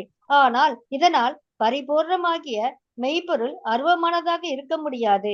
அருவமாக இருக்கும் அதே சமயம் தூய பாலுறவையும் கொண்டிருப்பது சாத்தியம் அல்ல. அருவவாத தத்துவவாதிகள் பரம சத்தியத்தின் அருவ நிலைக்கு அளவுக்கு அதிகமான முக்கியத்துவத்தை அளித்துள்ளனர். இதன் விளைவாக வெறுக்கத்தக்கதான இகலோக உடலுறவு வாழ்வுக்கு மறைமுகமான ஊக்கத்தை அவர்கள் அளிக்கின்றனர். தெய்வீக உருவிலுள்ள உண்மையான பாலுறவை பற்றிய தகவல் இல்லாததன் காரணத்தால் நெறி தவறியதான ஜட பாலுறவு வாழ்வே எல்லாம் என்று மனிதன் ஏற்றுக்கொண்டுள்ளான். ஆன்மீகமான உடலுறவு வாழ்வுக்கும் நோயுற்ற ஜட சூழ்நிலையுள்ள உடலுறவு வாழ்வுக்கும் ஒரு வேறுபாடு இருக்கிறது. இந்த ஸ்ரீமத் பாகவதம் தப்பான அபிப்பிராயம் கொள்ளாத மாணவனை படிப்படியாக உன்னதத்தின் மிக உயர்ந்த பக்குவ நிலைக்கு உயர்த்துகிறது. மேலும் ஜட இயற்கையின் முக்குணங்களுக்கு உட்பட்டவையான பலன் கருதும் செயல்கள், கற்பனை தத்துவம் மற்றும் வேத வழிபாடு ஆகியவற்றை கடந்து மேலே செல்வதற்கும் இது அவனுக்கு உதவி செய்கிறது. ஹரே கிருஷ்ணா. தேங்க்யூ மாதாஜி. சோ இதுல பார்த்தோம் அப்படின்னா நம்ம பாகவதத்தினுடைய ஒரு சிறப்பு, அப்படிப்பட்ட பாகவதத்திற்கு அந்த பகவானுக்கு ஒரு பணிவான வணக்கங்கள், பிளஸ் அந்த பாகவதத்தினுடைய ஒரு முக்கியத்துவம், அதை எப்படி படிக்க வேண்டும் அப்படிங்கிற ஒரு விஷயம் எல்லாமே நமக்கு தெரிந்திருக்கிறது. சோ இந்த ஒரு புரிதலோடு நம்ம அடுத்த ஸ்லோகத்துக்கு நம்ம போக போறோம். அடுத்த ஸ்லோகம் என்ன அப்படின்னா, அப்படிப்பட்ட ஒரு புகழ்ந்த, அதாவது பாகவதத்தை மேன்மைப்படுத்துவது, புகழ்ந்துவது, அதை எப்படி நாம் கேட்க வேண்டும், அதை கேட்கும் போது நமக்கு என்ன ஆகிறது அப்படிங்கிற ஒரு விஷயம். ஸோ அந்த பாகவதத்தினுடைய ஒரு தன்மையை, குளோரிபிகேஷன் ஆஃப் பாகவதம் சொல்ற மாதிரி அந்த தன்மையை பற்றி இங்கு இப்போது விளக்கப்பட போகிறது 2வது ஸ்லோகத்துல. ஸோ ஸ்லோகா நம்பர் 2 நான் படிக்கிறேன். ஸோ இதை யாராச்சும் ஒருத்தர் படிச்சா போதும், ஏன்னா நமக்கு அந்த டைம் ரொம்ப ஷார்ட்டா போயிடும் நினைக்கிறேன். தர்ம புரோஜித கைத்தவோ அத்திர பரமோ நிர்மட்சாரணம் சதம் வேத்யம் வாஸ்தவம் அத்திர வஷ்து சிவதம் தாபத்ரய உன்மூலனம் ஸ்ரீமத் பகவதே மகாமுனி கிருதே கிம் வா பரைர் ஈஸ்வரஹ சத்யோ கிருதி அவர்த்வயதே அத்திர கிருதிபி சுஸ்ருஷுபீஷ்டத்ஷனாத். மித்ரவிந்தா மாதாஜி படிக்க முடியுமா? 2nd ஸ்லோகா. சாரிங்க பிரபு, நான் ஸ்லோகா படிக்கலைங்க பிரபுஜி. படிங்க, நோ ப்ராப்ளம், படிங்க.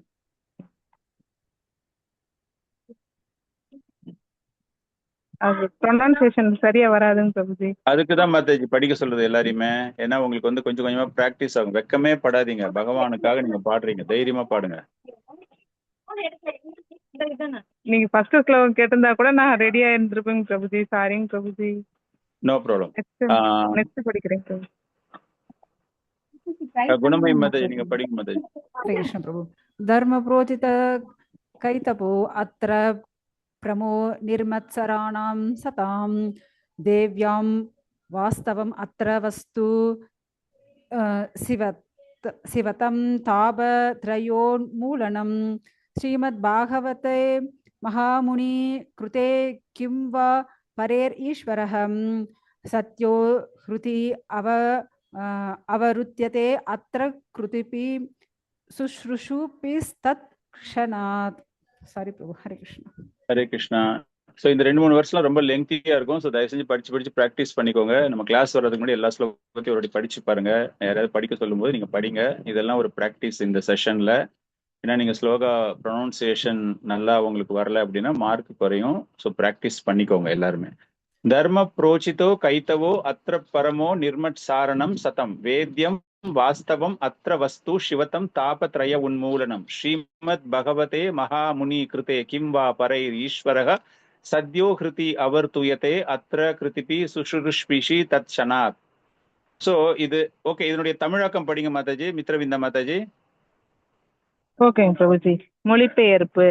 பௌதீக நோக்கங்களை கொண்ட எல்லா மத சடங்குகளையும் முற்றிலும் விலக்கி பூரண இதய தூய்மை உடையவர்களான அந்த பக்தர்களால் புரிந்து கொள்ளக்கூடிய மிக உயர்ந்த உண்மையை இந்த பாகவத புராணம் விவரிக்கின்றது. எல்லோருடைய நன்மைக்காகவும் மாயையிலிருந்து பிரித்தறியப்படும் நிஜமான நிலையே பரம உண்மையாகும். அத்தகைய உண்மை மூவகை துன்பங்களை களைந்தெறிய செய்கின்றது. மகாமுனிவரான வியாச தேவரால் களைத்தெறிய செய்கின்றது. மகாமுனிவரான வியாச தேவரால் அவரது முதிர்ந்த நிலையில் தொகுக்கப்பட்டதான இந்த அழகிய பாகவதம் ஒன்றே இறையுணர்வை உண்டாக்க போதுமானதாகும். வேறெந்த சாஸ்திரத்திற்கும் என்ன அவசியம் உள்ளது? பாகவதத்தின் செய்தியை ஒருவர் கவனத்துடனும் பணிவுடனும் கேட்டவுடனேயே அறிவை பயன்படுத்தும் இம்முறையினால் அவருடைய இதயத்திற்குள் பரமபுருஷர் நிலைநிறுத்தப்படுகின்றார். ஹரே கிருஷ்ணா. நல்லா படிக்கிறீங்களா மாதாஜி? ஸ்லோகமும் அதே மாதிரி ப்ராக்டிஸ் பண்ணிக்கோங்க. அவ்வளவுதான். ரொம்ப ஈஸி தான். பண்ணவே வேண்டாம். ஸ்லோகம் பெருசா இருக்கு பிரபு. அது எப்படி பிரபு மனப்பாடம்? அதான் 2-3 ஸ்லோகம் தான் அப்படி இருக்கும். உங்களுக்கு அதுக்கப்புறமா வர்றது எல்லாமே கொஞ்சம் 4 லைன்ஸ் வந்துடும். நான் வேணா உங்களுக்கு அப்புறமா ரெக்கார்ட் பண்ணி அனுப்புறேன். நீங்க அந்த மாதிரி கொஞ்சம் ப்ராக்டிஸ் பண்ணுங்க. அந்த லிங்க் ஒன்று கொடுக்குறேன். அதுல எல்லாமே உங்களுக்கு புரிய ஆரம்பிச்சிடும். Okay, thank you Prabhu. So பாகவதத்தை குளோரிஃபை பண்ணக்கூடிய விஷயங்கள், அது கேட்பதினால் ஏற்படக்கூடிய ஒரு விஷயங்கள். பகவான் கிருஷ்ணா சக்கரவர்த்தி தாக்கூர் எழுதும்போது என்ன எழுதுறாரு அப்படின்னா, பகவான் தன்னுடைய இதயத்தில் உடனே அவரால், அதாவது நம்முடைய இதயத்தில் பகவானை நம்மால் உடனே அவரை பற்ற முடியும். கேப்சருக்கு என்னது? கைப்பற்ற முடியும். குறிப்பாக சிறந்த பக்தர்கள் பாகவதத்தை கேட்பதின் மூலமாக, அது இல்லாம ஆசையே இல்லாதவங்க பாகவதத்தை கேட்டாங்கன்னாலும் கூட, ஆசை இல்லை அப்படின்னா ஒரு பற்றுதல் இல்லாமல், அதாவது பௌதீக பற்றுதலோடு இருப்பவர்கள் கொஞ்சம் கொஞ்சமா மாறி வரோம்ல. நம்ம எல்லாமே ஆரம்ப காலத்துல கொஞ்சம் பௌதீக பற்றுதலோடு இருந்தவங்க தானே நம்ம எல்லாமே இல்ல. எடுத்த உடனே நம்ம கிருஷ்ணா கான்சியஸ்க்கு வரல இல்லையா? ஸோ அந்த மாதிரி அந்த ஒரு சென்ஸ், அந்த கான்சியஸ்னஸ், காட் கான்சியஸ்னஸ் அப்படிமோ இல்லையா, அந்த இறை உணர்வு மனசுல யாருக்காச்சும் இருந்து அவங்க கேட்டாங்கன்னா கூட, பக்தர்கள் பிளஸ் அந்த மாதிரி உணர்வு இருப்பவர்கள் பாகவத்தை கேட்கும் போது பகவானை கைப்பற்றக்கூடிய ஆற்றல் கிடைக்கின்றது. அப்படின்னா என்ன அர்த்தம்? வேறு எந்த இலக்கியங்களிலும் இது போன்ற தன்மை கிடையாது. நீங்க வேற ஏதாச்சும் படிச்சுங்க வச்சுக்கோங்களேன். வேற ஏதாச்சும் நிறைய புராணங்கள் இருக்கு. எல்லாமே என்ன மெயினா சொல்லக்கூடிய புராணங்கள் அப்படின்னா பௌதீக வாழ்க்கை பத்தி தான். தர்ம அர்த்த காமம் அதை பத்தி நிறைய பேசக்கூடிய புராணங்கள் தான் நிறைய இருக்கு. அது இல்லாம நீங்க ஏதாச்சும் ஒரு பௌதீகமான லிட்ரேச்சர் நீங்க படிக்கிறீங்கன்னா கூட அதுல பகவானை உங்களால கைப்பற்ற முடியாது. ஆனால் பாகவதத்தை நீங்கள் விரும்பி, பக்தர்கள் விரும்பி கேட்கும் பொழுது, அல்லது விருப்பத்தோடு இருக்கின்றேன், இதுக்கு முன்னாடி பக்தி செய்யல அப்படிங்கிறவங்க பண்ண ஆரம்பிச்சாங்கன்னா கூட அந்த பகவான் கைப்பற்றப்படுகிறார். காரணம், இந்த பாகவதம் அப்படிங்கிறது ஒரு உண்மை, நிதர்சனமான உண்மை. எந்த விதமான சுய லாபம் சுய நோக்கம் இல்லாமல் எவன் ஒருவன் அதை கேட்கின்றானோ, பகவானால பகவானே சாக்ஷாத் பகவான் பாகவத ரூபத்துல இருக்காரு இல்லையா, சாஸ்திர ரூபம் பகவானுக்கு, கிருஷ்ண ரூபம் சொல்ற மாதிரி சாஸ்திர ரூபத்துல இருக்கக்கூடிய அந்த பகவான் எந்த விதமான சுய லாபம் சுய எண்ணங்கள் அப்படிங்கிற எண்ணம் எதுவுமே இல்லாம யாரெல்லாம் வந்துட்டு இதை படிக்கிறாங்களோ அவங்களுக்கு எப்பொழுதுமே மங்களம் உண்டாகும். பௌதிக வாழ்க்கையின் துன்பங்களிலிருந்து அவர்கள் வெளியேறுவார்கள். காரணம், பாகவதத்துல என்ன கொடுக்கப்பட்டிருக்கிறது அப்படின்னா, இந்த பௌதீக இன்னல்களிலிருந்து வெளியேறி முக்தியை நோக்கி விடுதலையை நோக்கி செல்வதை பற்றித்தான் கூறுகிறது. முக்கியமா நம்ம தெரிஞ்சுக்க வேண்டிய ஒரு விஷயம் இந்த இடத்துல என்ன அப்படின்னா, பாகவதத்தை சின்சியரா நீங்க படிக்கணும், தெரிஞ்சுக்கணும். அதை விட்டுட்டு ஏதோ ஒரு குருட்டாம்போக்குல அதுல இருந்து எனக்கு பணம் கிடைக்கும், நான் லெக்சர் கொடுக்கறதால எனக்கு பணம் கிடைக்க போகுது அப்படிங்கிறவங்க பேசுற பாகவதத்தெல்லாம் கேட்டீங்க அப்படின்னா உங்க மனசுல பகவானை கைப்பற்றக்கூடிய ஆற்றல் உங்களுக்கு ஏற்படாது. தர்ம புரோச்சிதோ கைத்தவோ அப்படின்னா ஏமாற்றக்கூடிய, ரொம்ப முக்கியமான ஒரு விஷயம், ஏமாற்றக்கூடிய சமயங்கள் சமய நூல்களை நாம் புறக்கணிக்க வேண்டும்.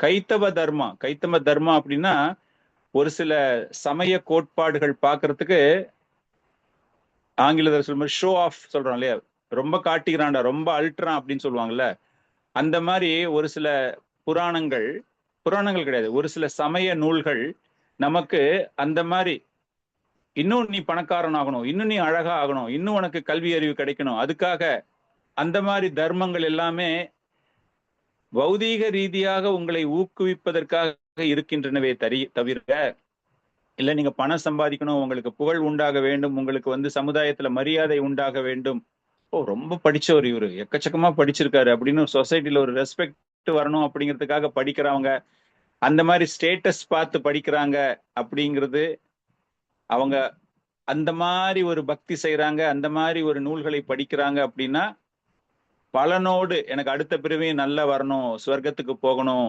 செல்வந்தனா பிறக்கணும் அப்படிங்கிற மாதிரி ஒரு ஆசைக்கு போறது. தட் இஸ் கால்ட் கைத்தவ தர்மம். அது புறக்கணிக்கப்படுகிறது. இந்த பாகவதம் அப்படிங்கிறது என்ன அப்படின்னா, எல்லா விஷயங்களுமே உங்களுக்கு தெரிந்திருக்க வேண்டும். பிரபுபாதர் இந்த பொருளுரை ஆரம்பிக்கும் போதே அவர் என்ன எழுதுறாரு, சமயம் அப்படின்னாலே 4 விஷயங்கள் இருக்கின்றன இல்லையா, புண்ணியமான செயல்கள், தர்மம், அர்த்தா, காம, மோக்ஷா, பொருளாதார வளர்ச்சி, உங்களுடைய காம இச்சை, உங்களுடைய இந்திரிய சுகம், கடைசியாகத்தான் முக்தி. பிரகலாத மகராஜர் அந்த குருகுலத்துல பண்ணும்போது அந்த குருகுல மாணவர்களுக்கு, அந்த டெமானிக் பீப்புள், அவங்களுக்கு சொல்லி கொடுத்த டீச்சர்ஸ் அவங்க என்ன சொல்லி கொடுக்குறாங்க அப்படின்னா இந்த 3 தான் சொல்லி கொடுக்குறாங்க. மோட்சத்தை பத்தி அவங்களுக்கு யாருக்குமே தெரியாது.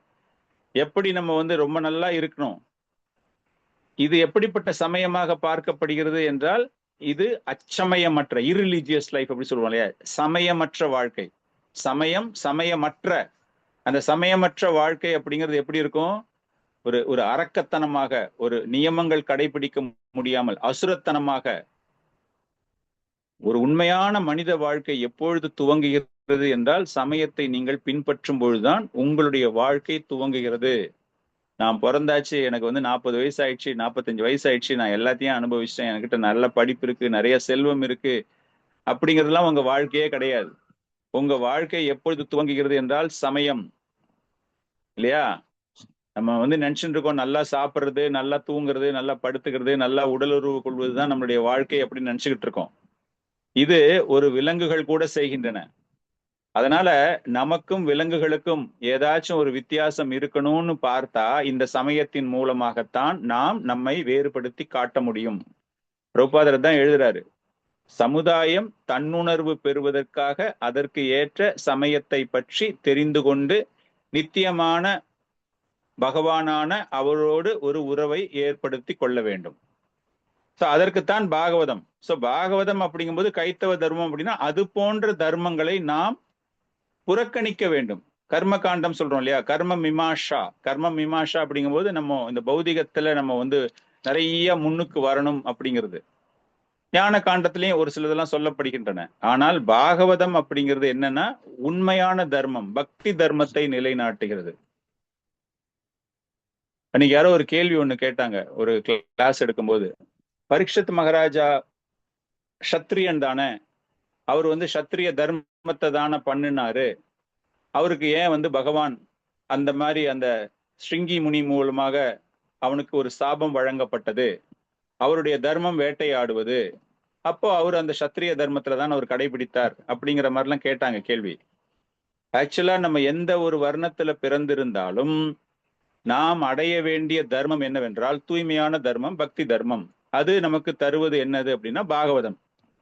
பாகவதத்துல என்ன ஆயிடுது? உங்களுக்கு சுய நலம் அற்ற, உங்களுக்கு விருப்பம் அற்ற அச்சுத பாவா. அச்சுத பாவான்னா என்னது? பகவானோடு, அந்த அச்சுதனோடு உறவை வளர்த்து கொள்வது அப்படிங்கிற ஒரு விஷயம்தான் நமக்கு தேவைப்படுகிறது.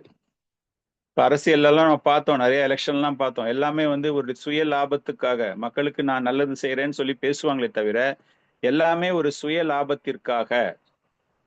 ஸோ பரம தர்மம் நிர்மட் சாரணம் சதம் அப்படின்னா பொறாமைப்படாமல் தூய்மையான இதயத்தோடு ஏற்றுக்கொள்ளக்கூடிய மக்கள், அந்த தர்மம் அவர்களுக்கு. நிர்மட் சாரா அப்படின்னா பொறாமையே கிடையாது அந்த தர்மத்துல. இப்ப பௌதிக வாழ்க்கையில பாத்தீங்கன்னாலே எக்கச்சக்கமான ஒரு ரைவல்ரி. இல்ல ரைவல்ரின்னா என்னது? போட்டி, பொறாமைகள். நம்ம பக்தி தொண்டு ஆற்றும் போது கூட பொறாமையற்ற நிலையில் நாம் பக்தி தொண்டு ஆற்ற வேண்டும். அன்பார்ச்சுனேட்லி என்ன ஆகுது? பக்தர்களிடையே கூட ஒரு சில போட்டிகள், பொறாமைகள் ஏற்படுகின்றன. அதை எல்லாமே நம்ம நிவர்த்தி பண்ண வேண்டும். நம்ம அந்த மாதிரி கிடையாது. நம்ம பகவானுக்கு தொண்டு செய்யறோம், பாகவதம் படிச்சிருக்கோம், நம்ம பகவானுக்கு சேவகம் செய்யறோம். அப்படிங்கும்போது போட்டி பொறாமைகள் அற்ற நிலையில் எனக்கு பேர் வரணும், நான் செய்யற சேவை பாராட்டப்பட வேண்டும் மற்றவர்களால் அப்படிங்கிற ஒரு எண்ணத்தை எல்லாம் விட்டுட்டு பொறாமையற்ற நிலையில் நிர்மட் சரா அப்படின்னா நோ என்வியஸ்னஸ், போட்டிகள் கிடையாது, பொறாமைகள் கிடையாது. சதக நிர்மட் சர. சதகா மீன்ஸ் வாட்? சதம். உண்மையாகவே நீங்கள் பக்தி உடையவர், a truly pious person, புனிதமானவர், புனித குணங்களை உடையவர். சமய கோட்பாடுகள் அனைத்தையுமே முழுமையாக சத்துவ குணத்துல நம்மள வச்சுக்கணும். அந்த மாதிரி ஒண்ணு பண்ணணும்.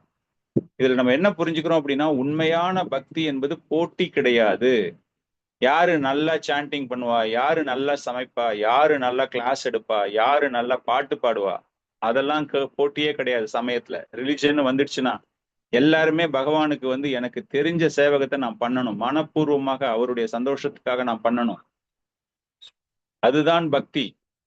அதனால நம்ம என்ன செய்யறதா இருந்தாலும் நம்ம கிட்ட ஏதாச்சும் குறைகள் இருக்குன்னு நம்மளா நினைச்சுக்கிட்டு, இல்ல எனக்கு இது முடியாது, அது பண்ண முடியாது அப்படின்னு நம்ம நினைக்கவே கூடாது. அது தட் இட் செல்ஃப் இஸ் ஒரு பொய் அகங்காரத்தை நீங்கள் வளர்த்து கொண்டு வருகிறீர்கள் அப்படின்னு அர்த்தம். எதுவா இருந்தாலும் பரவாயில்ல, நான் கத்துக்கிறேன், நான் பகவானுக்காக செய்யறேன். பகவான் எப்படியுமே பகவான் வாயை திறந்து சொல்லவே மாட்டாரு. அவர் எங்கேயுமே நமக்கு காண்பிக்கவும் மாட்டார், நீ செய்யற சேவகம் எனக்கு பிடிக்கல அப்படின்னு ஒரு போதும் சொன்னதாக பாகவதத்திலோ இல்ல எந்த புராணங்களிலோ எந்த லீலைகளிலோ அது மாதிரி கிடையவே கிடையாது.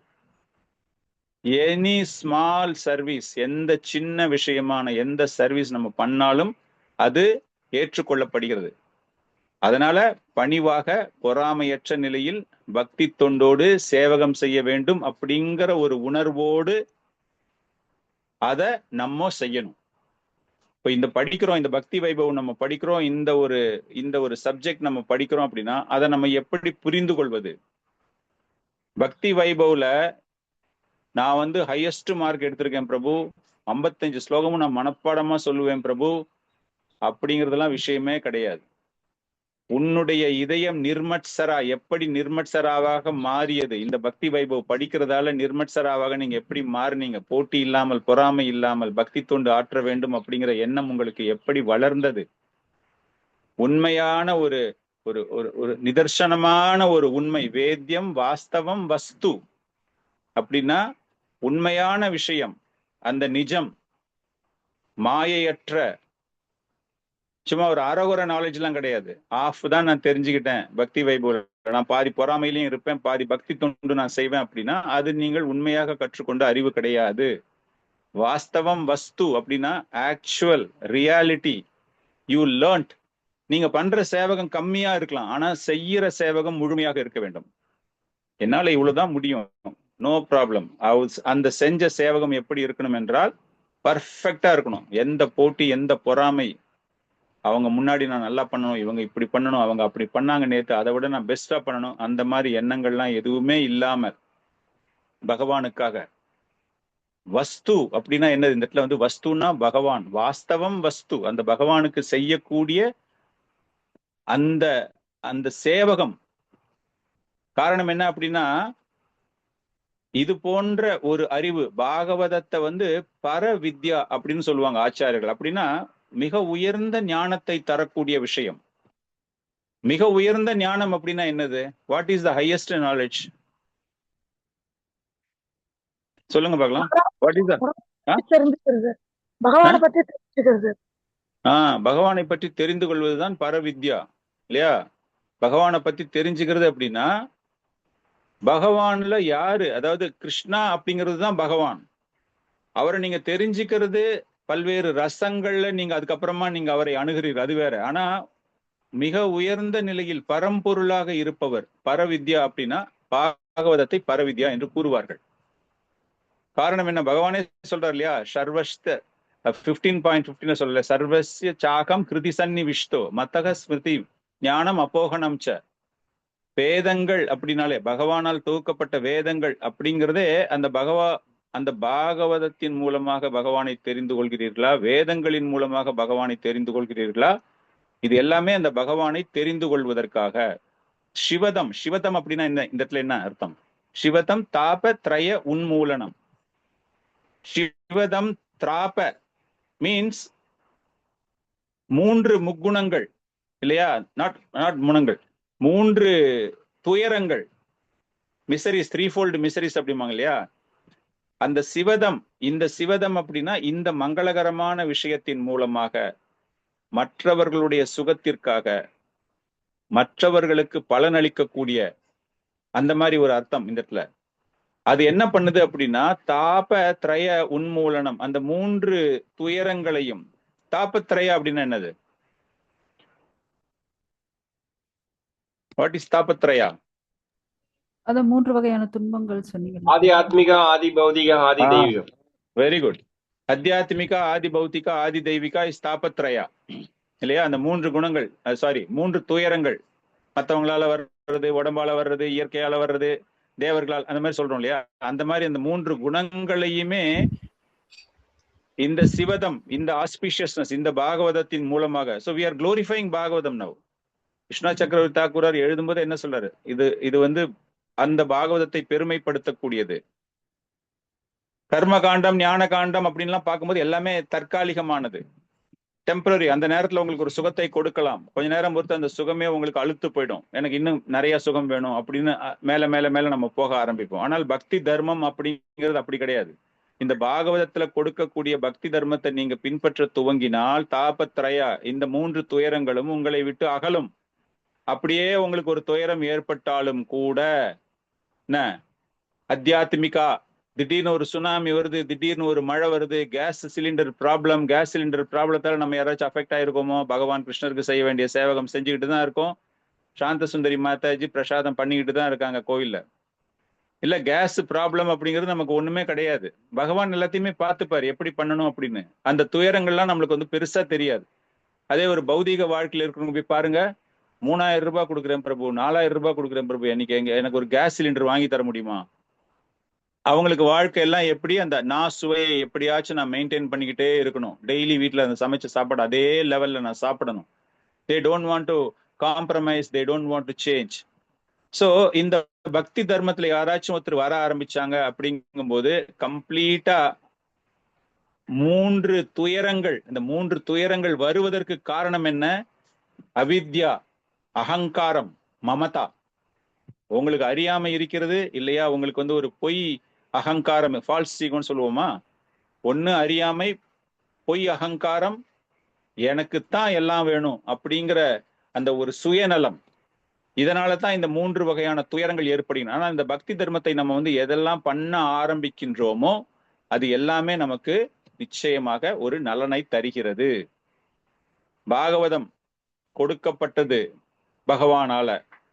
பிரம்மதேவர் கொடுத்திருக்காரு, நாரதர் கொடுத்திருக்காரு, மிக உயர்ந்த வார்த்தைகளுக்கு, அவங்களுடைய மிக உயர்ந்த சாதுக்களுக்கு, பக்தர்களுக்கு. அந்த வார்த்தைகள் எல்லாம் பொய்யான வார்த்தைகள் கிடையாது. அதனால யாரெல்லாம் ஆர்வம் உடையவர்களாக, ஞானம் உடையவர்களாக இருக்கின்றார்களோ அவர்கள் பாகவதத்தை தெரிந்து கொள்ள வேண்டும். ஒருத்தருடைய உண்மையான அறிவு எப்படி பார்க்கப்படுகிறது என்றால், பாகவதத்தை படிப்பதின் மூலமாக, அதை தெரிந்து கொள்வதின் மூலமாக, அதை மற்றவர்களுக்கு கூறுவதின் மூலமாக. நீங்க பாகவத்துல இருக்கிற கதையை மத்தம் தான் நான் கேட்பேன் அப்படின்னாலும் கூட நோ ப்ராப்ளம், வந்து கேளுங்க, உங்களுக்கு சுவை ஏற்படும். அந்த சுவைக்கு பின்னாடி எல்லா விதமான விஷயங்களும் நமக்கு ஆட்டோமேட்டிக்கா வரும். காரணம் என்ன அப்படின்னா, கிம்வா பறை. கிம்வா பறைனா அதனுடைய ஒரு ஒரு கிரேட்னஸ், ஒரு ஒரு என்ன சொல்றது, கிரேட்னஸுக்கு தமிழ்ல என்ன சொல்றது, ஒரு மிக உயர்ந்த நிலையில் அந்த பாகவதம். அந்த மாதிரி பல விஷயங்கள் நம்ம வந்து பாகவதத்தை பத்தி பேசிக்கிட்டே போலாம். கிருத்திபிகி அப்படிங்கிற ஒரு வார்த்தையை பார்த்தீங்கன்னா, கிருத்தி அப்படின்னா டைரக்டா உங்களுடைய ஞானத்தின் மூலமாக உங்களுக்கு நல்லது நடைபெறுகிறது. அந்த மாதிரி ஒரு புகழ் வாய்ந்தது. பாகவத்தை ஒருத்தர் படிக்கிறாங்க அப்படிங்கும் போதே அவங்க வந்து ஒரு நேர்மையானவர்களாக, சின்சியர் எஃபர்ட் அவங்க எடுக்கிறாங்க, அவங்க எல்லாமே கேட்டுக்கிறாங்க. அப்படிங்கும்போது 3 வகையான விஷயங்கள், எதிர்மறையாக கூறக்கூடிய விஷயங்களை அவர்கள் மறுக்கிறார்கள். பகவான் அப்படிங்கும்போது பகவான் இல்லை, அவர் பொய் அப்படிங்கிறதெல்லாம் அவங்க ஏற்க மறுக்கிறார்கள். 3 வகையான விஷயங்கள் அவங்க கிட்ட ஏற்க ஆரம்பிக்கின்றது. ஏதாச்சும் ஒரு எதிர்ப்பு செய்திகள் சொல்லும் போது அதனால் அவர்கள் பாதிக்கப்படுவது கிடையாது, தாக்கம் அடைவது கிடையாது. ஏன்னா அவங்க வந்து அந்த நாலேஜ்ல வந்துட்டு தே பிகம் ஸ்ட்ராங். அவ்வளவு ஈஸியா போய் அவங்களை இன்ஃப்ளூயன்ஸ் பண்ண முடியாது. ஒரு சில பேர் அப்படியே ஆரம்ப கால பக்தர்களாக இருப்பாங்க, டக்கு டக்கு டக்குன்னு அவங்க கிட்ட வேற ஏதாச்சும் பேசும்போது அப்படியே மாறிடுவாங்க, அந்த பக்தியில இருந்து அவங்க வீழ்ச்சி அடைய துவங்குவார்கள். ஆனால் இந்த மாதிரி பாகவதெல்லாம் நம்ம படிக்க ஆரம்பிக்கும் போது என்ன ஆயிடுது அப்படின்னா, அது போன்ற ஒரு எதிர்மறையான செய்திகளினால் அவர்கள் தாக்கம் அடைவது கிடையாது. பாகவதத்துல பகவானை பற்றிய பெருமைகளை அவர்கள் புரிய துவங்குகிறார்கள். பாகவத் மூலமா இருக்கும்போது பகவானுடைய பெருமைகளை இப்படித்தான் நாம தெரிஞ்சுக்கணும் அப்படிங்கிற ஒரு விஷயம் அவர்களுக்கு வருகிறது. 3வது அவங்க மனசுல என்ன ஏற்படுகிறது என்றால், என்னுடைய இதயத்தில் பகவான் வீற்றிருக்கிறார், பகவானுடைய இதயத்தில் பக்தனாக நான் வீற்றிருக்கிறேன். தத் ஷனத் மீன்ஸ் அந்த மாதிரி கேட்ட உடனே அவங்க கிட்ட அந்த ஒரு விஷயங்கள் ஏற்படுகின்றன. பகவானினுடைய ஒரு முயற்சி கிடையாது, பகவானினுடைய ஒரு கருணை, ஒரு கிருபை. அந்த க்ஷணமே பாகவதத்தை கேட்பதினால் உங்களுக்கு அந்த பலன் கிடைக்க துவங்குகிறது. பகவானுடைய லீலையை நீங்க கேட்கிறீங்க அப்படிங்கும்போது அதனால் ஈர்க்கப்படுகிறீர்கள், சுவைக்கப்படுகிறீர்கள். பகவானுடைய இதயத்தில் சென்று குடியிருக்க உங்களுக்கு வாய்ப்புகள், இட் இஸ் ஓப்பனிங் அப். பாகவதத்துல முக்கியமா நமக்கு தெரிந்து கொள்ள வேண்டிய ஒரு விஷயங்கள் என்ன அப்படின்னு பார்க்கும்போது, பகவானை பற்றி, அந்த ஈஸ்வரனை பற்றி, தாபத்ரய உன்மூலனம், எப்படி அந்த 3 துயரங்களை வெளியேற்றுவது, பக்தர்களுக்கு, பக்தராக விரும்புவர்களுக்கு அது வழங்கப்படுகிறது எப்படி, அந்த பாவத்தின் மூலமாக. அதை படிக்கிறதால நமக்கு வந்து பல்வேறு வகையான பாவங்களை நாம் புரிந்து கொள்கிறோம் இல்லையா, பல்வேறு விஷயங்கள் நமக்கு தெரியுது இல்லையா. அதனால பாகவதத்தை ஒருவன் படிக்கிறான் அப்படிங்கும் போதே அது கடவுளை, பகவானை உணர்வதற்கான ஒரு அறிகுறியாக பார்க்கப்படுகிறது. இது பின்னாடி நமக்கு தெரியும், வியாசதேவர் வந்து மன அமைதியற்ற நிலையில் இருக்கிறார். வேதங்கள், உபனிஷத்துக்கள் எல்லாத்தையுமே தொகுத்து வழங்கியவருக்கு வந்து ஒரு மனசுல ஒரு நிம்மதி இல்லை. அதன் பிறகு அவர் என்ன பண்றாரு அப்படின்னா, அந்த பாகவதத்தை தொகுத்து வழங்குகிறார். அதனாலதான் வேதங்களிலேயே பழுத்த பழமாக இந்த பாகவதம் பார்க்கப்படுகிறது. சோ பக்தி சாதகன், பக்தி பயிற்சி பண்றவன் அப்படிங்கிறவன் இந்த ஏமாற்று வித்தைகளில் உள்ள விஷயங்களை அவன் ஏற்றுக்கொள்ள வேண்டிய நிலையில் கிடையாது. காரணம், பாகவத ஒன்ஸ் அவன் வந்துட்டான் அப்படின்னா எல்லா விதமான தத்துவங்களும் அதில் இருக்கின்றன, பகவானினுடைய லீலைகள் இருக்கின்றன, பக்தர்களுடைய லீலைகள் இருக்கின்றன. எந்த ரசத்துல நீங்க அதை அனுபவிக்கலாம், உங்களுடைய சாதனாவல் நீங்க எப்படி செய்யலாம், சாதனா பண்ணும்போது நான் இந்த ரசத்துல பண்ணணும், அந்த ரசத்துல பண்ணணும், நீங்க முன்னேறும் பொழுது உங்களுக்கு அந்த முன்னேற்றம் அடைவதற்கு பல்வேறு ரசங்களை உங்களுக்கு அது தருகின்றன. சைத்தன்ய சரிதாமிருத்தால அருமையான ஒரு ஸ்லோகம், அப்ரஷப்தே மோக்ஷ வாஞ்சோ கைத்தவ பிரதானா ஏய் ஸ்லோகே ஸ்ரீதர சுவாமி கரியேச்சானா வியாக்கியானா பிரா புரோஜிதா தர்ம புரோச்சிதா. அந்த பிரா அப்படிங்கிற விஷயத்துக்கு அவர் ஸ்ரீதர சுவாமி அவர்கள் கொடுத்த விளக்கத்தை கிருஷ்ணதாச கவிராஜ கோஸ்வாமிகள் சைத்தன்ய சரிதாமிருத்துல எழுதுறாரு. அவர் பிரா அப்படிங்கும்போது இந்த பௌதீக வாழ்க்கையிலிருந்து விடுதலை அடைவதற்கோ அல்லது பரம்பொருளோடு ஐக்கியமாவதற்கோ. சோ இதுதானே எல்லாருமே செய்யறாங்க. மோக்ஷா அப்படிங்கிற வேதத்துல வந்து பல்வேறு வகையான சாயுஜ முக்தி, சாமுக்த முக்தி, அந்த முக்திகள் வகையாக அடைவதோ அல்லது அருவவாதத்தின் கொள்கைகள் படி பகவானோடு ஐக்கியமாவதோ அதெல்லாம் அவங்களுக்கு ஒண்ணுமே கிடையாது. இது எல்லாமே ஏமாற்று வித்தையை தரக்கூடிய இலக்கியங்கள், புராணங்கள் அப்படிங்கிறாரு. உண்மையான விஷயம் என்ன அப்படின்னா பாகவதம். காரணம், பாகவதம் அப்படிங்கிறது வேறு ஒரு கிரந்தம் கிடையாது. கம்ப்ளீட் எஜுகேஷன், உங்களுடைய இதயத்தை தூய்மைப்படுத்துவதற்கு, நிர்மத்சர கைத்தவ தர்மம் அப்படின்னா உங்களுடைய இதயத்தை முழுமையாக்குவதற்காக. ஸோ பாகவதத்தை படிக்கிறதால ஸ்ரீமத் அந்த பகவான் முழுமையாக நீங்கள் அவரிடம் அடைக்கலம் அடைகிறீர்கள. அவர்துயத்தே, அவர்துயத்தே அப்படின்னா இதயத்தில் உங்களுக்கு அடைக்கலம் கிடைக்கின்றது. கிருத்திபிகி நிர்மட் சராணம் அப்படின்னா சுயநலமற்ற அந்த குணங்களை உடைய அவர்கள் இதயத்தில் பகவானினுடைய பிரேமை வளருவதற்கு, அந்த பக்தர்களுக்கு அந்த தர்மத்தை பரிபாலனம் செய்வதற்கு அந்த ஞானம் கிடைக்கிறது. அதுதான் பலம் அவர்களுக்கு. பாகவதம் படிக்கிறதால நீங்க என்ன பண்றீங்க அப்படின்னா தர்மா பிளஸ் ஞானா, அது ரெண்டுமே சேர்ந்ததுன்னா சாதனா. ஒருத்தன் ஒரு பக்தி ஒண்ணு பண்ணணும் அப்படின்னா அதற்கு தர்மமும் ஞானமும் தேவை இல்லையா? சாத்தியம், பகவான் பரம்பொருள், அந்த பகவானை பற்றி தெரியுங்கள். பலம், நமக்கு என்ன பலம் நமக்கு வேணும் அப்படின்னா அவர் நம்முடைய இதயத்தில் வர வேண்டும். சோ இது பாகவதத்தின் மூலமாக கிடைக்கின்றது.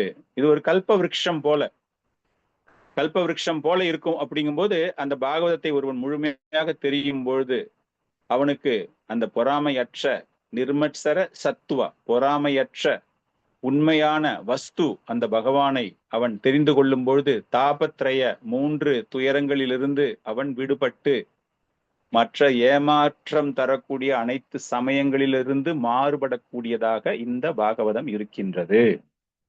அப்படிங்கிறதா இந்த ஒரு ஸ்லோகத்தினுடைய ஒரு பொருள். இந்த ஸ்லோகத்துக்கு நம்ம ஃபர்ஸ்ட் 3 பேராகிராஃப் மாத்திரம் படிக்க போறோம். ஸோ யார் யார் படிக்க போறீங்க? கோகுல மாதா மாதாஜி ஃபர்ஸ்ட் பேராகிராஃப் படிங்கோ. பத்மாவதி மாதாஜி செகண்ட் பேராகிராஃப் படிங்கோ. சித்ரா மாதாஜி படிக்க முடியுமா உங்களால? தென்காசி. முரளிதர் பிரபு உங்களால படிக்க முடியும்னா 3வது பேராகிராஃப். புக் இல்ல பிரபு. No problem Mataji. முரளிதர பிரபு உங்ககிட்ட புக் இருந்தா 3rd பேராகிராஃப் நீங்க படிங்க. இப்போ ஃபர்ஸ்ட் 2 பேர் படிங்க பார்க்கலாம். ஹரே கிருஷ்ணா. மொழிபெயர்ப்பு பொருளை வழங்கி மதம் என்பது 4 மிக முக்கியமான விஷயங்களாகிய புண்ணிய செயல்கள், பொருளாதார முன்னேற்றம், புலன்களின் திருப்தி மற்றும் இறுதியாக ஜடப்பிணைப்பிலிருந்து விடுதலை ஆகியவைகளை உள்ளடக்கியதாகும். மதமற்ற வாழ்வு ஒரு அநாகரிகமான நிலையாகும். உண்மையில் எப்போது மதம் துவங்குகிறதோ அப்போதுதான் மனித வாழ்வும் துவங்குகின்றது.